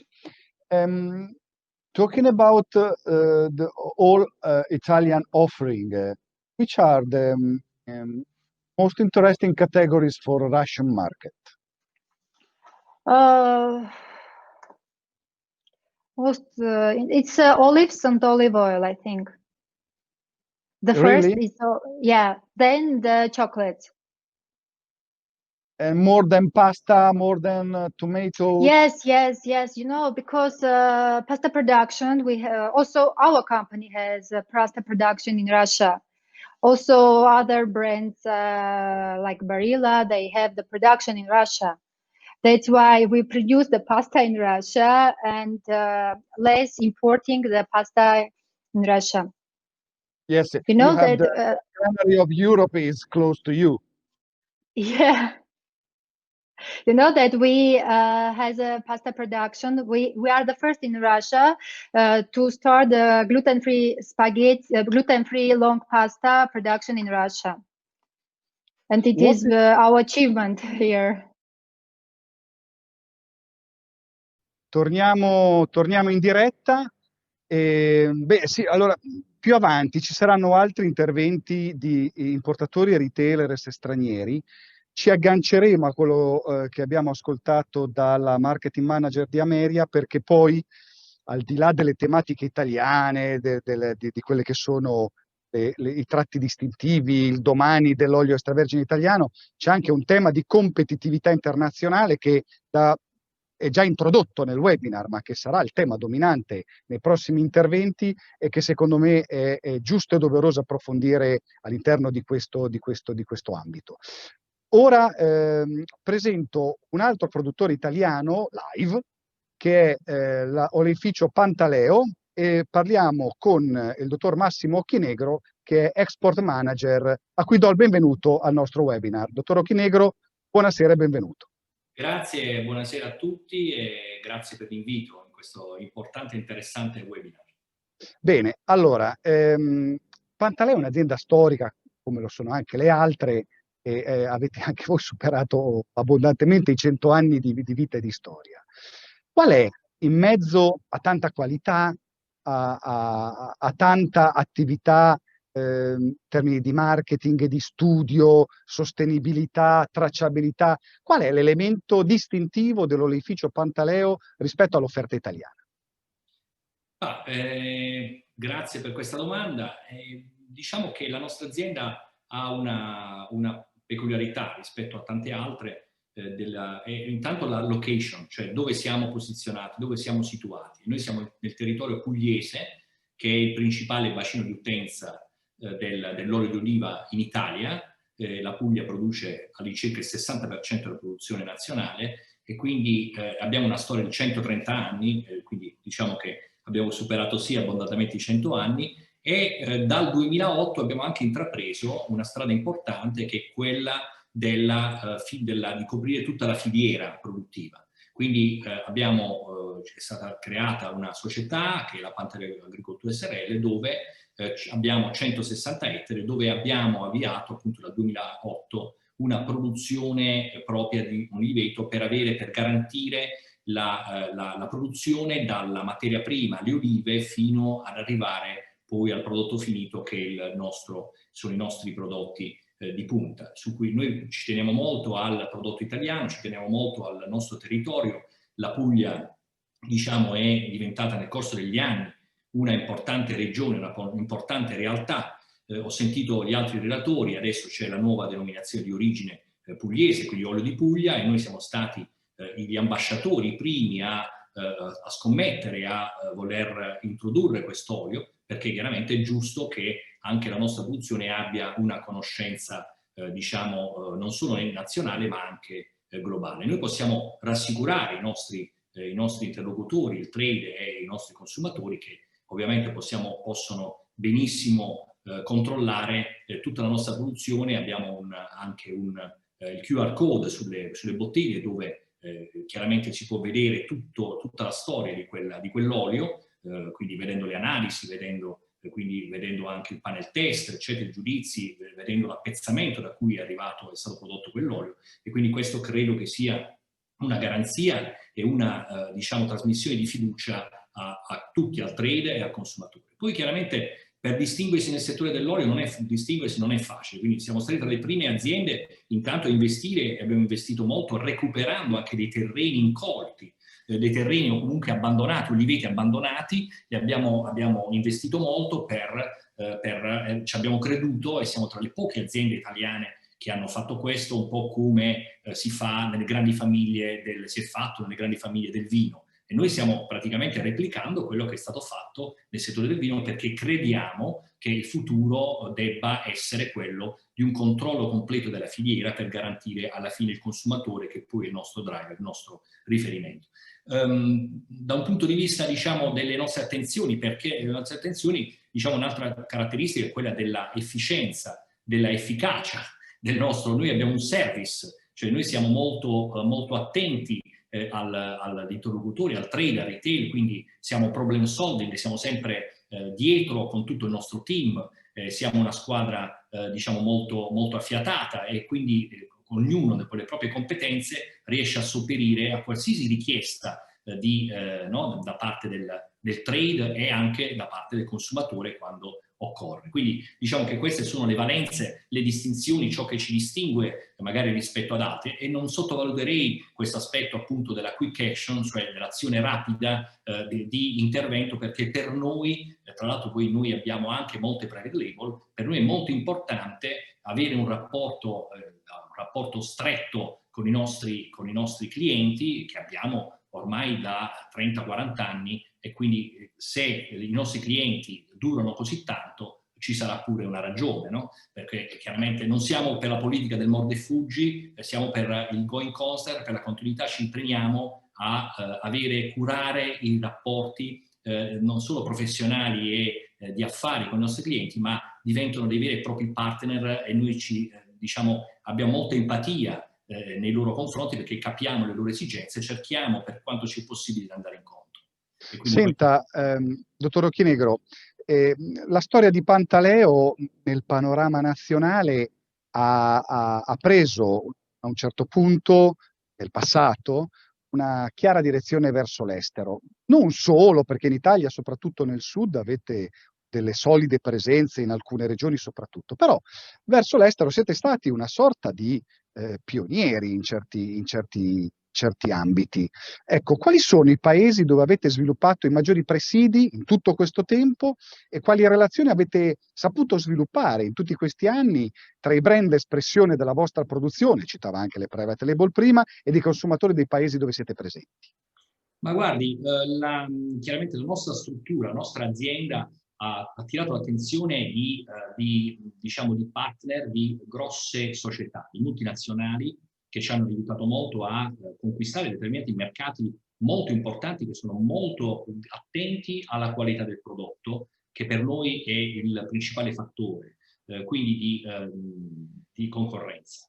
Per cui, per esempio, il Giappone è stato un mercato, ed è un mercato molto importante, dove il consumatore ha un'attenzione una particolare diciamo, per la qualità del prodotto, e se lei fermasse 10 consumatori giapponesi, io direi che 8 consumatori su 10 conoscono la qualità di un olio, riescono a capire, a comprendere se un olio è buono e se un olio è meno buono. Quindi questo per noi è motivo di orgoglio, e quindi ci appassiona, perché ci consente di offrire loro le migliori caratteristiche dell'olio, quindi le caratteristiche che, diciamo, in Italia purtroppo ancora oggi, nonostante una diffusione della cultura, sempre maggiore, quindi ci saranno sicuramente dei miglioramenti, ci sono dei margini di miglioramento. Le caratteristiche dell'amaro e del piccante, che spesso vengono viste come valenze negative, invece lì vengono apprezzate come caratteristiche positive. Ma non posso non dire e parlare anche della Corea, dove anche lì con una multinazionale molto importante noi vendiamo un olio, per esempio un olio biologico della nostra Puglia, e che ha delle caratteristiche ovviamente di prodotto di qualità e sta avendo dei riscontri molto molto positivi nel mercato.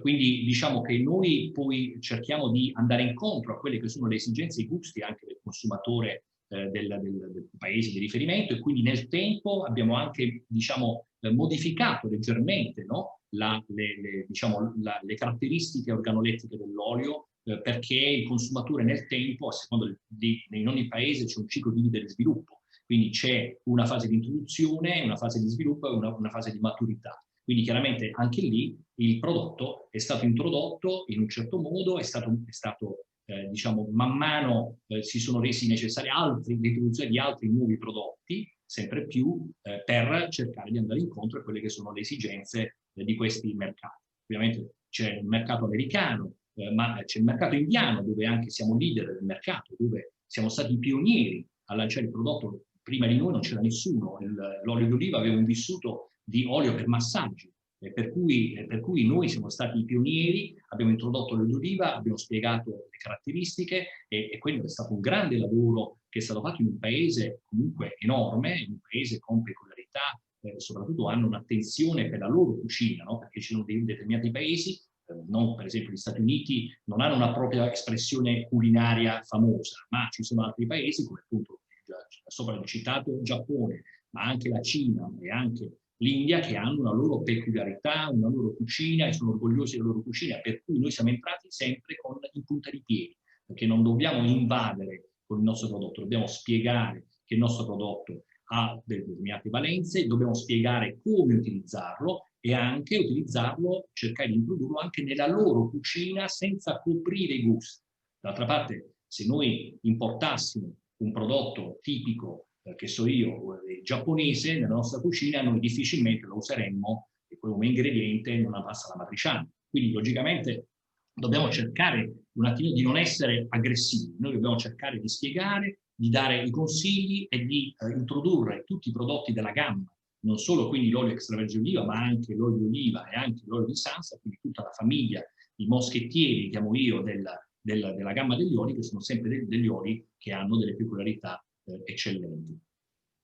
Dottor Ochinegro, è molto interessante il suo racconto, è davvero Pantaleo è un ambasciatore italiano nel mondo per l'olio. La ringraziamo tutti voi per rappresentarci così bene insieme agli altri colleghi dell'industria. Un caro saluto, arrivederci. Grazie a voi. Grazie a voi. Bene, allora andiamo avanti, ormai siamo salpati nel mare aperto internazionale, nella concorrenza che ci vede opporci a grandi paesi produttori come la Spagna. Adesso ascoltiamo la testimonianza di un importatore importantissimo dell'Arabia Saudita. L'Arabia Saudita è il futuro del business del food sud europeo e in particolare italiano. Lo dirà poi anche Jalal Tamer dell'azienda Al Hulolo. Parla italiano, ascoltatelo, è illuminante nel racconto che fa del food italiano e dell'olio. Sorprendente. La parola alla regia, prego, col filmato. Buongiorno a tutti, siamo in compagnia di Jalal Tamer, che è un riferimento molto importante nella realtà dell'Arabia Saudita per quello che riguarda non solo il mondo food in generale e nemmeno l'European food o American food, ma anche e soprattutto è un riferimento davvero importante per il suo mercato, quindi per il mass market retail, catene di ristoranti, catene di hotels, per quello che è anche l'Italian food. È un uomo che conosce molto bene il nostro paese, io sto parlando in lingua italiana, Jalal parla molto bene l'italiano, quindi sarà un'intervista tutta in italiano, e l'obiettivo di questo incontro, nell'ambito del webinar sull'olio extravergine di oliva, è però parlare sì di olio extravergine, ma in generale del Italian food all'interno di un paese molto importante qual è il Saudi Arabia. Jalal, benvenuto a Cibus Lab e a questo speciale webinar sull'olio extravergine. Buongiorno a voi e buongiorno per tutti i presenti. Mi fa molto piacere di essere al Cibus Tech e sono molto lieto di essere un ospite per parlare del mercato dell'Arabia Saudita. Ebbene, esatto. Allora, la prima domanda che ti faccio riguarda il tuo paese. Insomma, è un paese di giovani, l'Arabia Saudita, è un paese di giovani che viaggiano molto. Questa può essere una delle ragioni della grande evoluzione della gastronomia nel tuo paese? Certo, il paese è 70% minorenni, noi siamo la seconda generazione nell'Arabia Saudita e sono gente che partono molto fuori dall'Arabia Saudita, che sono in tutto il mondo. Più abbiamo di 950.000 studenti in tutto il mondo e questo fa una nuova rivoluzione per l'astronomia del cibo al nostro paese e dell'attitudine e vedono tutto che c'è al mondo e vengono qui e fanno la stessa cosa. Abbiamo aperto anche il turismo, che adesso il visto è diventato aperto e ci sono milioni di persone che vogliono venire all'Arabia Saudita. 2 ragioni. La prima ragione per venire all'Arabia Saudita sono perché abbiamo i moschi, Holy Mosque, per pregare, certo. Questi qui che fanno un grande volume, che certo. Sono più di 1 miliardo di musulmani al mondo, e tutti vogliono venire all'Arabia Saudita. Vuol dire l'Arabia Saudita in 5 anni, 6 anni sarà uno dei più grandi paesi turistici al mondo, che riceve pellegrinaggi, più visitatori per la moschea, più turisti per il paese. Il paese è molto grande. Senti, e in questo contesto veramente interessante, l'Italian food ha un ruolo che sta crescendo assieme a questa evoluzione del paese?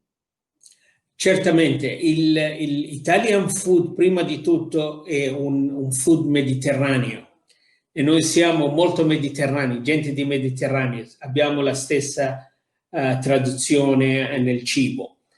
Per esempio in Arabia Saudita il nostro primo è sempre il riso, il secondo è immediatamente la pasta.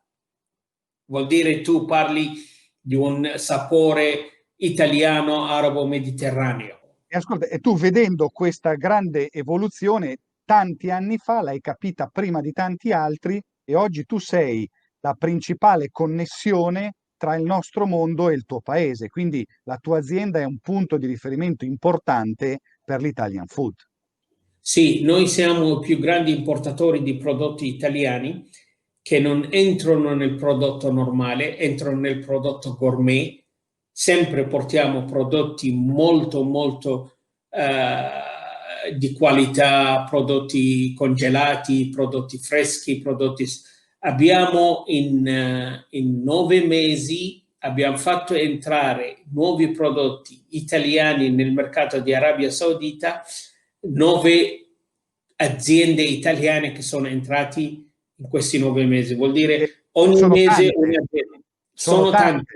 Anche perché il vostro paese non è così facile far entrare un'azienda, ci sono delle regole. Certamente, abbiamo una regolazione molto complicata, specialmente per l'alcolic, prodotti alcolici e i prodotti di halal, certo. Che non entrano completamente. Queste cose sono molto complicate perché ci sono prodotti che entrano nella cucina, nell'astronomia del cibo, entra il vino. E questo non è all'auda. Stiamo anche parlando con una compagnia che fa sughi di mare, che devono eliminare il vino e fare un concetto per il mercato. Quindi tu fai anche da consulente alle aziende per ottimizzare le ricette e per penetrare in maniera precisa nel tuo paese. Certo, e questo qui ci dà sempre, per questo io ho realizzato che per entrare al nostro mercato le aziende italiane hanno bisogno di aiuto. Io non ero un commerciante solo che compra e va, no. Io mi sono anche involvato a aiutare le aziende italiane a fare la traduzione per loro, dall'istruzione come devono fare. Abbiamo il nostro logistico in Italia, abbiamo creato, perché il logistico in Italia è molto complicato, moltissimo complicato. Non è complicato loro che l'hanno messo complicato. Per questo abbiamo fatto il nostro logistico e per questo abbiamo aperto. Quando c'è un aiuto dal fornitore e l'importatore, una collaborazione, questo qui ti dà un'attività di spingere i tuoi prodotti. Senti, quali sono le categorie merceologiche? Cioè, l'Italia si distingue per pasta, pomodoro, olio, eccetera, ma in verità il mercato può diventare ancora più ampio, i dolci, cioè cosa può entrare nel mercato saudita? Tutto può entrare nel mercato perché noi siamo lo stesso Mediterraneo, siamo lupini, per esempio i lupini. Io importo lupini dall'Italia, i lupini che entrano, è una cosa, legume, ma c'è il mercato, c'è da questo qui fino alla categoria di olio aromatizzato. Ma infatti adesso ti volevo fare una domanda già relativamente all'olio extravergine, che è il tema di questo webinar. C'è davvero mercato di olio extravergine in Arabia Saudita e sta crescendo? C'è un grande mercato perché stanno diversificando in Saudi Arabia adesso la comunità si sta diversificando dal migliore al migliore. Gente sempre va a comprare olio aromatizzato, olio di vergine di oliva, olio sfruttato e vanno in tutte categorie, ma però il mercato dell'olio da noi è molto aperto. Importiamo da Spagna, importiamo da Grecia, importiamo da Libano, importiamo dai turchi, importiamo dalla Giordania, importiamo anche di palestinesi. Certo, e l'olio extravergine italiano, tu hai fatto un panorama molto chiaro di produttori, grandi produttori e produttori in ascesa nell'ambito dell'olio extravergine. Qual è allora il ruolo dell'olio italiano nell'insieme di quelli che tu hai citato e quindi nell'insieme della categoria? Non è molto espandibile. Non è molto spandibile perché è molto limitato un pochettino, perché non c'è l'aiuto che possono fare una competizione con i francesi, fanno competizione con gli spagnoli, specialmente i greci. I greci adesso stanno diventando molto attrattivi, hanno un aiuto dal governo, il governo sta a spingerli per fare export in tutto il mondo, li sta aiutando. Per questo gli italiani se non hanno un buon distributore non possono fare niente, ma però come olio, se parliamo di un prodotto, olio oliva, è molto apprezzato l'italiano in questo paese perché è da 70 anni che il primo olio arrivato in Arabia Saudita era olio di Sasso e era conosciuto per 30 anni, olio oliva Sasso. Tutti i sauditi compravano Sasso.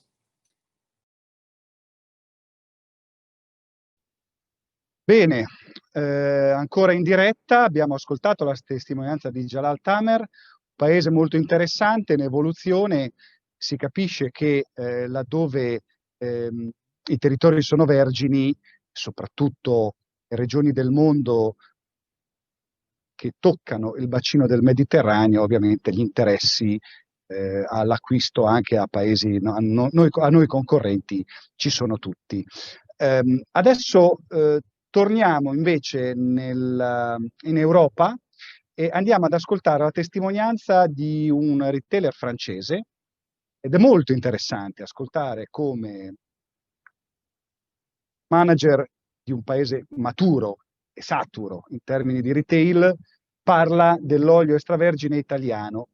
Da qui, secondo me, riusciamo a capire quelle che sono le peculiarità delle aziende italiane, che spesso all'interno del nostro paese non riusciamo a distinguere così in maniera netta, però tutte insieme e così simili quanto si aiutano tra di loro nei confronti dell'offerta straniera. Ascoltiamo Le Grandes Épiceries, che è uno straordinario, chiamiamolo retailer, ma insomma, chiamiamola una fiaba del cibo, che è ubicata a Parigi e che è un sogno sempre visitarla. Prego la regia, l'intervista al manager, molto interessante. Proseguiamo il nostro webinar con una presenza molto interessante, un manager francese, si chiama Laurent Trégarot. Bienvenue to the Merci beaucoup. webinar. Merci beaucoup. Allora, Laurent Trégarot è un manager delle Grandes Épiceries. Le Grandes Épiceries è una favola del cibo internazionale, francese, ma non solo francese, italiano molto, e in generale tutto ciò che di bello esprime il cibo nel mondo, alle Grandes Épiceries a Parigi si può trovare. Oggi parliamo di olio di oliva e io ero molto curioso, in quanto sono molto contento di avere qua Laurent, e la prima domanda che gli faccio è la seguente. La Francia si trova a metà strada praticamente tra Italia e Spagna, che sono i due più grandi produttori di olio extravergine di oliva. Quali sono le differenze che il vostro consumatore incontra tra questi due? Alice. Alors, la France se trouve à mi-chemin entre l'Espagne et l'Italie, qui sont les deux principaux producteurs d'huile d'olive extra vierge. Donc, notre question est la suivante. Quelles sont les différences que votre consommateur identifie entre les deux produits? Alors, d'abord, je vous remercie de m'avoir invité pour ce webinaire. Et puis, la différence est d'abord historique. Parce que les Français ont eu pendant longtemps une mauvaise image de l'huile d'olive espagnole et une image de l'huile d'olive italienne très chère. Ok. Allora, la principale differenza tra i due prodotti è una differenza storica perché in Francia si è sempre considerato l'olio spagnolo inferiore, di qualità inferiore, e invece l'olio italiano molto caro. Ok, ma quando dice caro intende caro anche quindi di qualità? Quand vous dites cher, vous entendez vous Non, ce que je veux dire, c'est que... la qualité de l'huile? Non, ce que je veux dire, c'est que la perception du consommateur français, c'est celle-là. C'est-à-dire que l'Espagne, c'est plutôt voilà, la grosse industrie, et l'italienne est plutôt une huile de meilleure qualité et beaucoup plus chère. Mais ce qui n'est pas, évidemment, ce qui n'est pas vrai. Ok, ho capito. Donc, ok. Donc je précise, l'olio spagnolo è considerata un olio industriale, tra virgolette, mentre il prodotto italiano viene considerato molto più sofisticato. Voilà. Mais on sait très bien que ce n'est pas vrai. On sait aussi que les Espagnols ont fait beaucoup de progrès et que les Italiens sont toujours aussi forts et intéressants dans ce qu'ils produisent. Donc voilà, et aujourd'hui la France s'en mêle aussi puisqu'elle produit aussi une huile d'olive de qualité.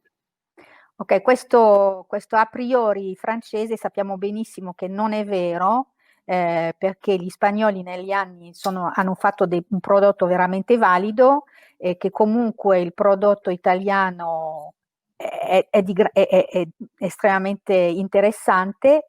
E anche la Francia ha cominciato a produrre olio extravergine di qualità. Bene, Le Grandes Épiceries rappresenta la bellezza della gastronomia francese e mondiale. In generale, quindi uscendo dal territorio dell'olio, la produzione italiana che ruolo assume nella vostra offerta? Alors, la Grande Épicerie représente l'excellence des produits gastronomiques français et internationaux. où se situe l'Italie dans votre gamme? L'Italie, c'est tout de suite derrière la gastronomie française. C'est quasiment égalité avec la gastronomie française. L'Italie à la grande épicerie, c'est un rayon incontournable. Ça va des pastas en passant par l'huile, en passant par les panettone, en passant par... Voilà, tout ce qu'on peut trouver comme spécialité d'épicerie fine italienne a de grandes chances de fonctionner à la grande épicerie. Les Français sont des vrais amateurs de la gastronomie italienne. Allora, i francesi sono veri stimatori e consumatori di prodotti alimentari italiani, quindi nella grande épicerie tutto quello che è italiano, dalla pasta all'olio, al panettone, alle specialità regionali, è estremamente, ha grande probabilità di successo presso i consumatori dell'insegna. Ok, e quali sono, nell'ambito, tornando all'olio extravergine di oliva, il prezzo è un driver di scelta importante sia per il consumatore francese sia per il consumatore dentro le grandi épicerie? J'ai presque compris, mais j'attends votre précision. Non, alors, le prix de l'huile d'olive, le prix du produit, est-ce qu'il est déterminant dans l'achat? Oui, alors, si j'ai bien compris, il y a le prix déterminant par rapport aux consommateurs classiques et puis par rapport aux consommateurs français. Alors, ce que je peux dire, c'est que le prix est important, mais que à la grande épicerie, c'est d'abord la qualité du produit. Les gens sont capables de dépenser de l'argent plus que ce qu'ils auraient prévu si on leur raconte une histoire et si la qualité, la promesse du produit est tenue et que c'est bon. Donc ça, c'est vraiment, ça fait partie de l'histoire de la grande épicerie. On vend des bons produits avec une vraie histoire. Et pour le coup, l'huile d'olive italienne, comme les produits italiens, sont sujets à ça. C'est-à-dire qu'on a plein d'histoires et on a plein de bons produits. Allora, il prezzo naturalmente è importante in generale per il consumatore, ma il consumatore della grande épicerie, quando viene da noi, è pronto a spendere sul prodotto pur che il prodotto abbia una storia, si fida evidentemente dell'insegna e il prezzo non è proprio decisivo nell'acquisto. Il consumatore è preparato a pagare il prezzo se ha la certezza che la qualità e la storia del prodotto non lo deluderanno. Et je rajouterai, la présentation du produit est aussi importante, notamment à la grande épicerie de Paris, qui présente des belles choses. Ecco, anche il packaging, la bottiglia, la presentazione è fondamentale ed è un driver di scelta importante per il consumatore della grande épicerie. Interessante. Un'ultima domanda, quali sono le caratteristiche che deve avere un produttore italiano in generale per diventare fornitore delle grandi épicerie? Ah, c'est très simple, c'est une réponse assez simple. Un bon produit, un beau produit, et éventuellement un produit AOP ou un produit bio ou un produit, voilà. Et la petite histoire qui va avec, qui entoure tout ça et qui fait que ça sera un produit qui sera plébiscité par nos clients. Allora, la condizione fondamentale per diventare fornitore della grande épicerie è presentare un prodotto di qualità. Questa è la prima cosa. La seconda cosa, un prodotto di grande qualità. Terzo fattore, un prodotto bello e un prodotto che racconti una storia. Voilà. Et qui a des garanties de production, enfin, tout ce qui existe aujourd'hui, tout ce qui arrive aujourd'hui, c'est aussi utiliser les bons produits, avoir des produits bio, avoir des produits sans pesticides, voilà. Tout ça, ça intéresse beaucoup le consommateur français qui commence à regarder ce qui compose un produit. Ecco, un altro fattore importante è il DOP, l'origine, la filiera, la tracciabilità dell'olio. Il consumatore francese si sta culturalmente comincia ad essere preparato sull'origine del prodotto e la qualità proprio su tutta la filiera.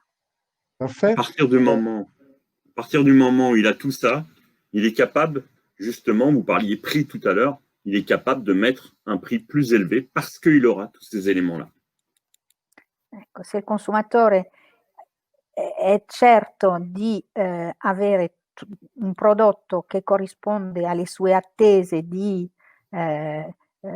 genuinità e è pronto a spendere. Merci beaucoup for De rien, avec plaisir. Au revoir.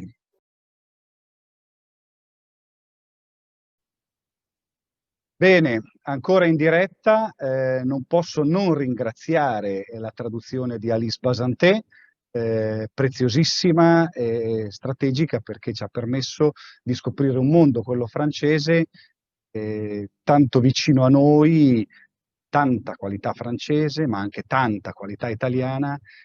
Noi dobbiamo veramente cominciare a pensare che le Alpi non esistono e che esiste un solo grande paese, grandi artigiani del cibo, che ci sono. Forse noi dovremmo essere più generosi, avere lo stesso interesse verso la loro cultura di quello che loro di fatto hanno verso la nostra. Quindi invitiamo voi, Fiere di Parma, Cibus, a presentare le nostre aziende, tra l'altro, perché ci aspettano davvero a braccia aperte. Non si può non ringraziare l'attività di Fiere di Parma Cibus nel dare tutti questi contributi importanti che ci aiutano davvero a comprendere quanto è strategico la nostra produzione.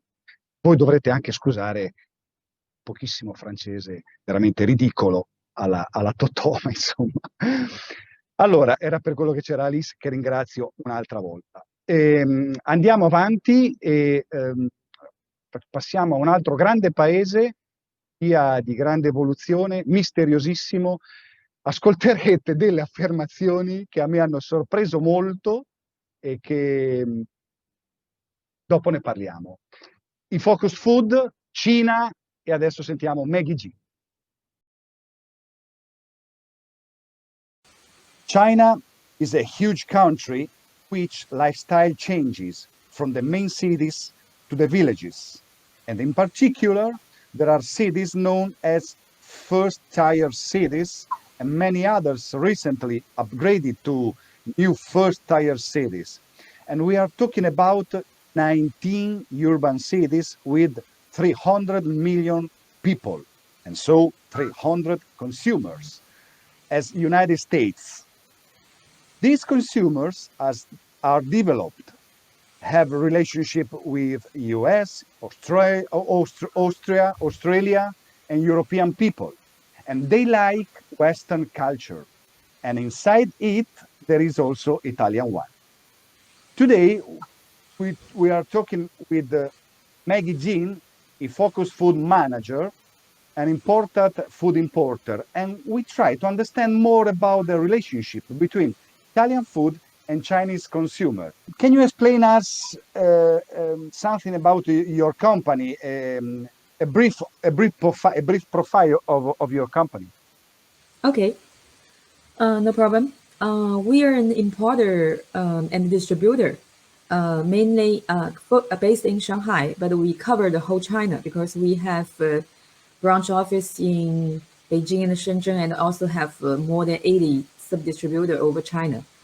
And we imported the product from Italy, go back to 9 years ago.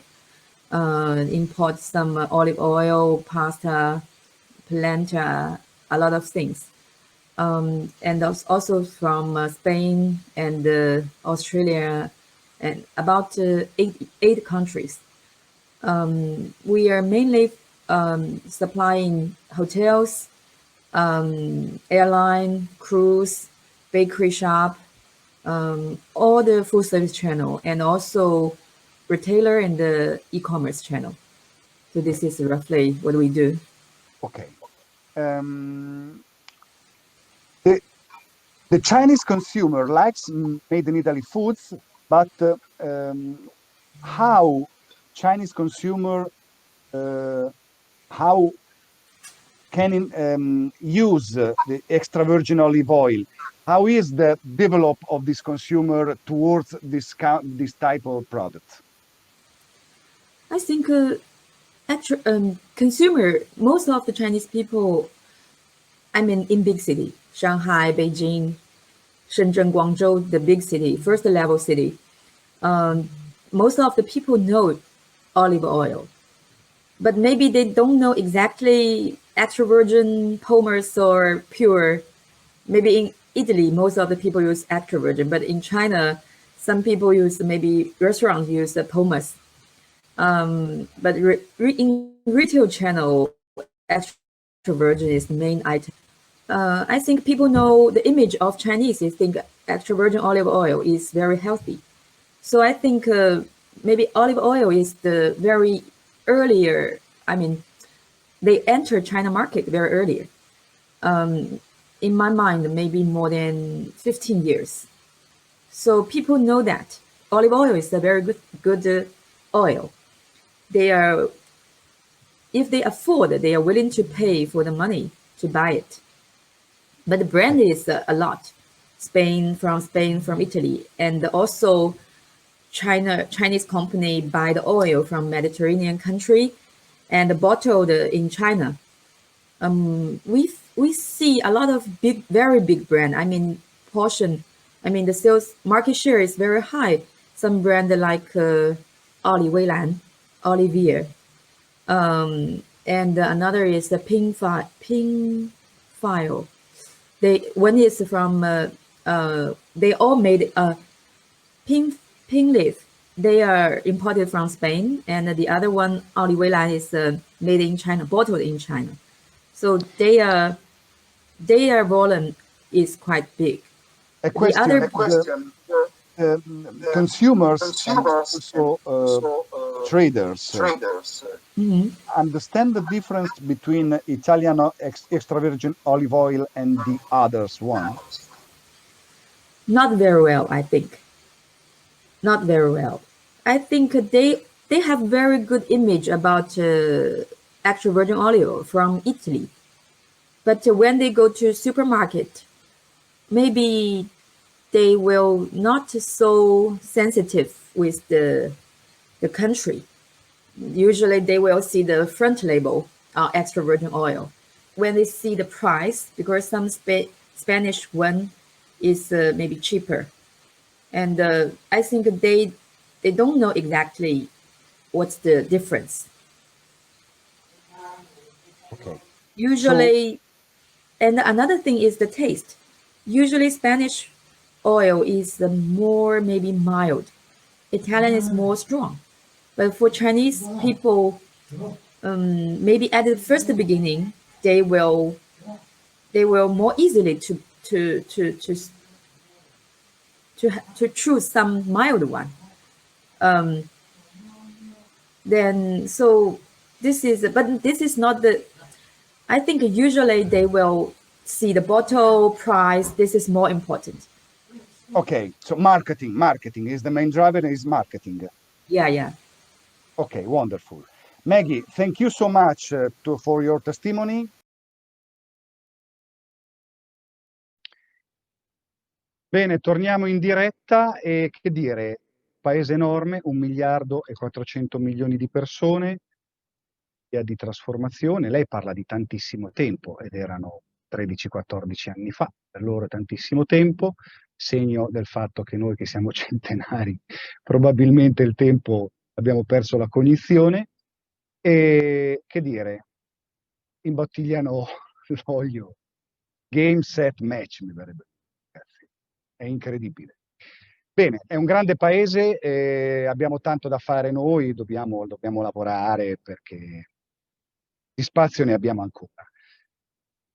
L'ultima testimonianza è una testimonianza di 2 ragazze italiane che appartengono a un'organizzazione nata in Inghilterra di Hong Kong e loro sono ubicate a Singapore. Singapore è un posto straordinario dove i consumi sono straordinari, ma veramente straordinari. e dove vale veramente la pena per le aziende italiane esportare, perché a parte le restrizioni legislative che si vanno pian piano allentando, c'è un mercato aperto come capita in pochi altri paesi al mondo. Queste due ragazze italiane che lavorano per questa azienda di Hong Kong che si chiama Classic Fine Foods, lavorano anche per le nostre aziende italiane che devono essere promosse in questo paese che dà eccezionali opportunità. Ascoltiamo l'intervista a Martina e a Margherita, Classic Fine Foods.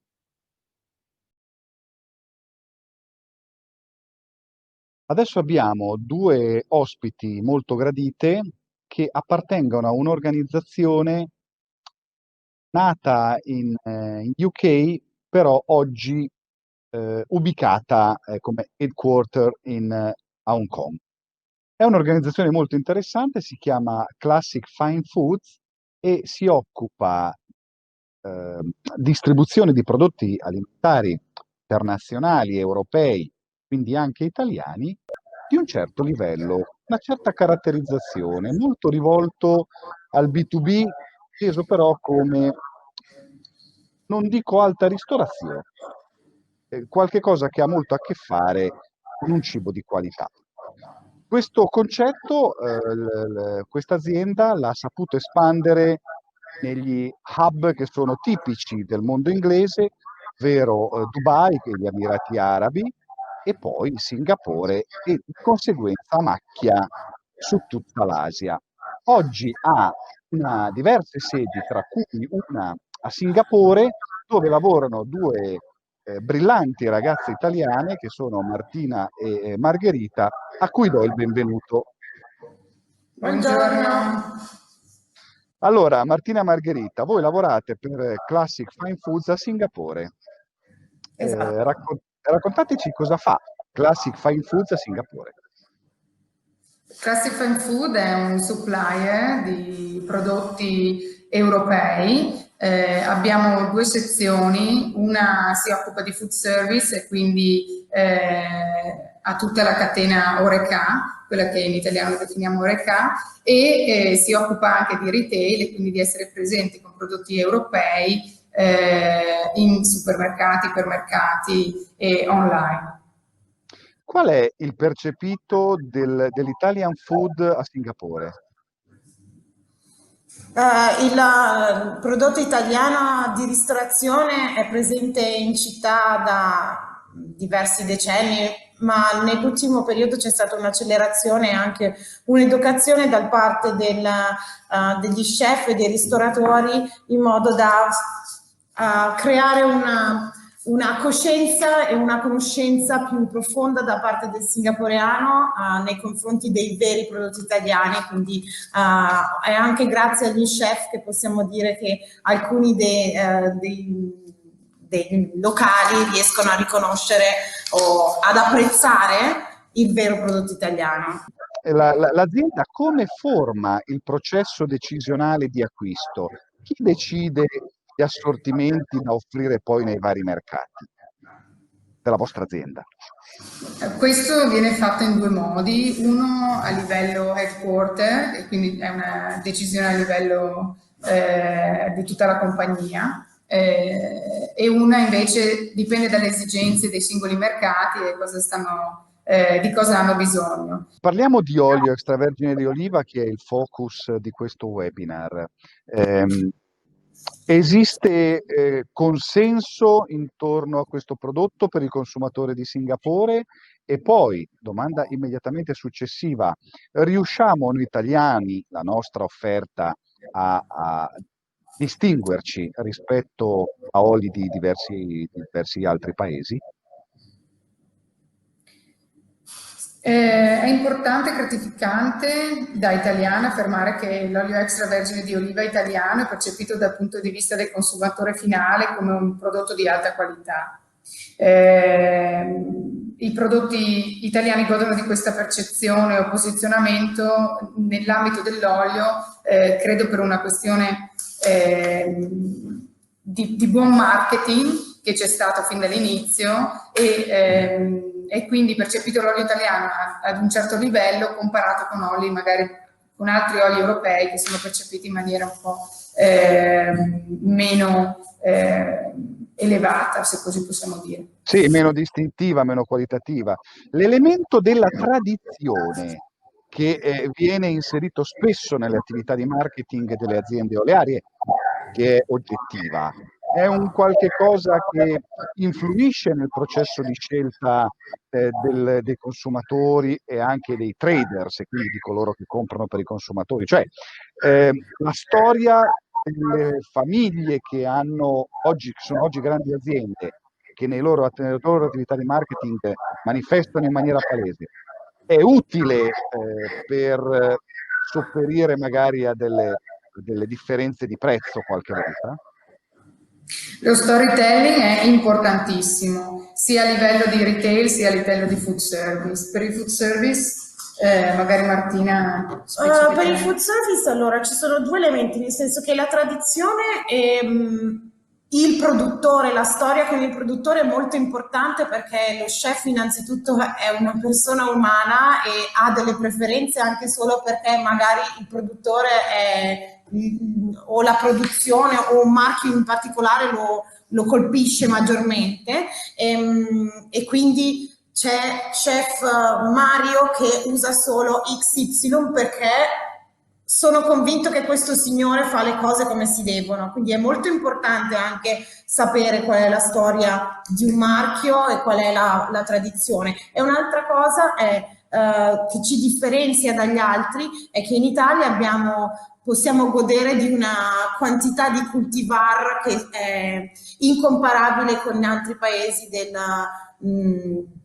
sud Europa, del Mediterraneo e actually del mondo.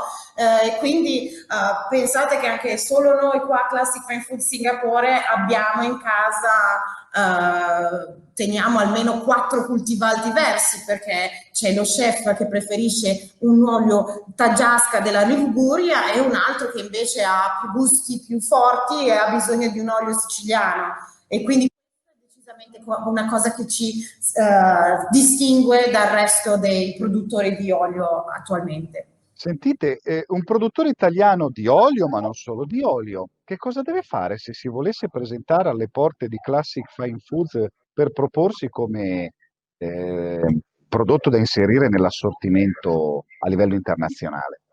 E quali skills deve avere per farlo? Innanzitutto deve essere veramente un prodotto buono, quello che noi definiamo buono, quindi definitivamente con una storia dietro, una bella storia e delle caratteristiche che si distinguono dallo stesso prodotto, per esempio analogo di un altro marchio. Di un altro marchio, esattamente. Dal punto di vista retail, anche qui bisogna fare una distinzione se si parla dal punto di vista di retail e si parla dal punto di vista food service. Per il retail, innanzitutto è necessario presentare un bel prodotto, quindi il packaging veramente ha il suo valore, l'etichetta ha un suo valore. Una cosa che incontriamo spesso sono i produttori che magari hanno un olio che, se posso dire, è una Ferrari, ma il packaging di una 500. E quindi packaging veramente molto importante, e storytelling anch'esso molto importante, e l'educare il consumatore finale, quindi un investimento di marketing che possa aiutare a far conoscere il prodotto anche al cittadino.